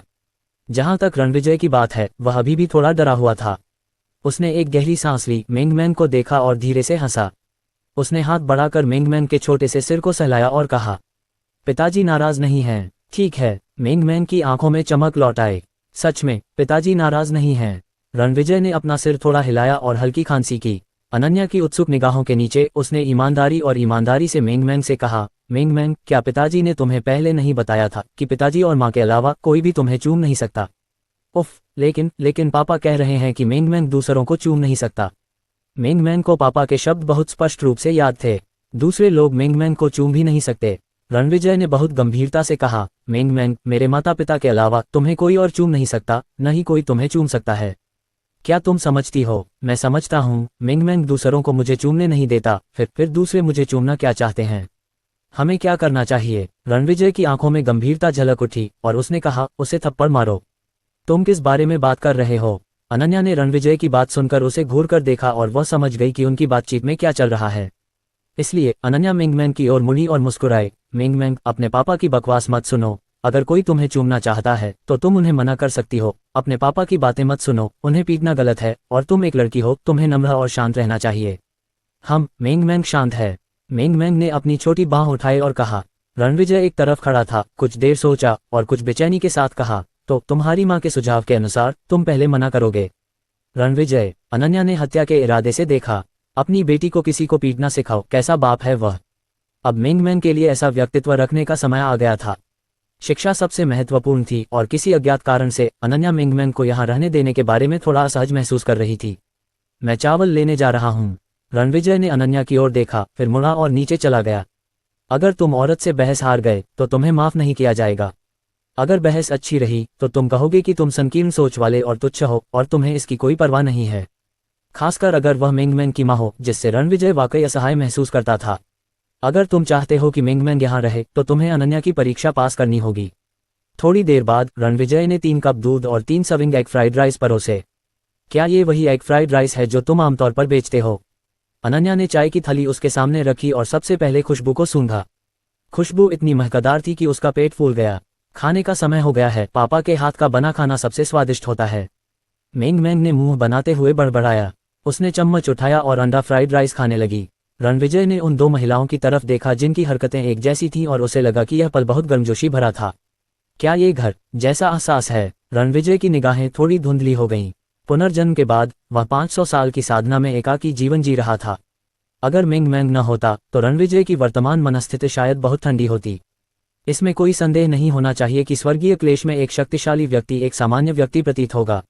उसका व्यवहार निश्चित रूप से दुनिया पर उतरने वाले एक सम्राट जैसा होगा, जो जीवन को घास की तरह और बाकी सबको कुत्तों की तरह मानता होगा। कहने की जरूरत नहीं कि रणविजय ने तुरंत ही अपनी ताकत बढ़ाने के तरीके खोज लिए। फिर वह बदला लेगा, उसे मार डालेगा जो खून की नदी की तरह था, उसे मार डालेगा जिसने दुनिया को उलट पुलट कर दिया, और दुनिया को बताएगा कि चींटी एक चींटी है और इस दुनिया में वह राजा है। हालांकि मिंगमैन का अस्तित्व एक उगते सूरज की तरह था जो एक अंधेरी दुनिया से धीरे धीरे उग रहा था, जो रणविजय के दिमाग को रोशन कर रहा था। इस तथ्य के साथ कि उसके माता पिता गायब हो गए थे और वह किसी परेशानी में नहीं था, इसने उसके दिल में दुश्मनी और सभी प्रकार की नकारात्मक भावनाओं को पूरी तरह से शांत कर दिया। इसने उसे ऐसा बनने की अनुमति भी दी, एक सरल लक्ष्य और एक शांत व्यक्तित्व वाला व्यक्ति। ये पहली बार था जब उसने इस तरह की भावना का अनुभव किया था। शायद यह एक पिता के रूप में उसकी मनस्थिति में बदलाव था। 30 की उम्र में खड़े होकर अपनी जगह को बिल्कुल भी नहीं जानना और 50 की उम्र में अपने भाग्य को जानना, ये भी बहुत ही उचित शब्द थे। वे किसी की मनस्थिति में हुए बदलावों की बात करते थे। रणविजय के लिए ये भी एक तरह की अवधारणा थी। उसके जीवन में अभी भी बहुत सी ऐसी चीजें थीं जिनका उसने अभी तक अनुभव नहीं किया था। रणविजय ने हल्की मुस्कान के साथ अपना सिर हिलाया। उसने इसके बारे में सोचना बंद कर दिया और मिंगमैन के पास बैठ गया और अपना नाश्ता खाने लगा। उसी समय ज़ुकियान के घर पर क्या ज़ुकियान अभी बिस्तर से बाहर आया था। उसकी आंखें धुंधली और भ्रमित थीं, लेकिन जब उसने ली फैन को अपने सामने चिल्लाते हुए सुना तो ज़ुकियान की आंखें धीरे धीरे चौड़ी हो गईं। वह पूरी तरह से जाग गया। उसी समय एक उत्साहित भाव उसकी आंखों में भर गया। क्या हम जुड़ गए हैं? हाँ, हा, मैं संपर्क में आ गया। अपनी आंखों के नीचे काले घेरे के साथ ली फैन जोर से हंसा। मैं आखिरकार कल रात उससे संपर्क करने में कामयाब रहा। ये वास्तव में बहुत बढ़िया है। बोला ज़ू, अनुमान लगाओ कि वह अभी कहाँ है। कहाँ? मुझे कैसे पता चलेगा? ज़ुकियान ने अपना सिर हिलाया। ये जियांग में है। हा, क्या संयोग है, वह यही न्यू मून बे में है। हे भगवान, ऐसा संयोग वास्तव में इस दुनिया में मौजूद है। कहीं न कहीं स्वर्ग की इच्छा होनी चाहिए। ली फैन ने खुशी से नाचते हुए कहा। तुमने क्या कहा? कि हम मिलने जा रहे हैं? ज़ुकियान ने जल्दी से पूछा। हाँ, ली फैन ने अपना सिर हिलाया और कहा। उसने कहा कि उसके पास आज समय नहीं है और वह कल सुबह या दोपहर में मामलों पर चर्चा करने के लिए जाएगा और मुझे स्थान बताएगा। ये बहुत अच्छा है, तो चलो आज अच्छी तरह से आराम करते हैं और कल उससे मिलने जाते हैं। उद्धरण चिन्ह ... उद्धरण चिन्ह। रणविजय के डाइनिंग हॉल में लियांग मेंकी और अन्य 2 कुछ और बैठना चाहते थे, लेकिन विशेष रूप से लियांग मेंकी। वह देखना चाहती थी कि रेस्तरां की मकान मालकिन कौन थी। हालांकि क्योंकि उनका एक दोस्त के साथ अपॉइंटमेंट था, वे कुछ देर बैठने के बाद चले गए। सभी के जाने के बाद काजल डाइनिंग हॉल की सफाई की तैयारी कर रही थी। हालांकि ग्राहक सभी साफ सुथरे थे, चाहे वह फर्श हो या डाइनिंग टेबल, वे सभी दागदार थे। हालांकि काजल पहले मिस थी, लेकिन अब यह अलग थी। बस इतना ही, जब वह अभी अभी उठी थी, झाओ फैंग ने पहले ही कपड़ा ले लिया था और एक एक करके टेबल को पोंछना शुरू कर दिया था। ओह काजल, ऐसा लगता है कि आपके भाई के पास अन्य वेटर हैं। झू फी ने झाओ फैंग को अजीब तरह से देखा, फिर अपना सिर नीचे किया और अपने फोन को देखता रहा। काजल भी थोड़ी उत्सुक थी, वह एक कपड़ा ले आई और झाओ फैंग के सामने चली गई और उत्सुकता से पूछा, मैंने देखा कि आप इस सदस्य की सीट पर बैठे हैं, आप भी रेस्तरां के सदस्य हैं, है ना? तुम यहाँ क्यों सफाई कर रहे हो? मैंने इसे अपनी मर्जी से किया, क्योंकि बॉस बहुत अच्छा है और उसने बहुत अच्छा खाना बनाया है, मैं लगभग उसका थोड़ा मूर्ख बन गया हूँ। मेरे पास आमतौर पर करने के लिए बहुत कुछ नहीं होता है, इसलिए मैंने जाने से पहले थोड़ा सा सफाई की। झाओ फैंग काजल को देखकर मुस्कुराया, आप काफी गर्मजोशी से भरे हुए हैं। काजल ने हंसते हुए कहा, मैं ठीक हूँ। झाओ फैंग ने अपना सिर थोड़ा हिलाया। ये केवल इस मिंगमैन के आकस्मिक रेस्तरां में था कि झाओ फैंग इतना भावुक होगा। जब जहान हान बॉस था तब झाओ फैंग एक छोटे भाई की तरह बन जाएगा, और जब वह तांग जान का सामना कर रहा था तब भी वह कभी कभी नहीं कहता था। इसके अलावा अगर भूमिगत शक्तियों के लोगों को यह पता लगाना था कि झाओ फैंग को उत्साही कहा गया था, तो वे निश्चित रूप से अपने दांतों पर हंसेंगे और दावा करेंगे कि वह अंधा था। लेकिन ऐसा हुआ।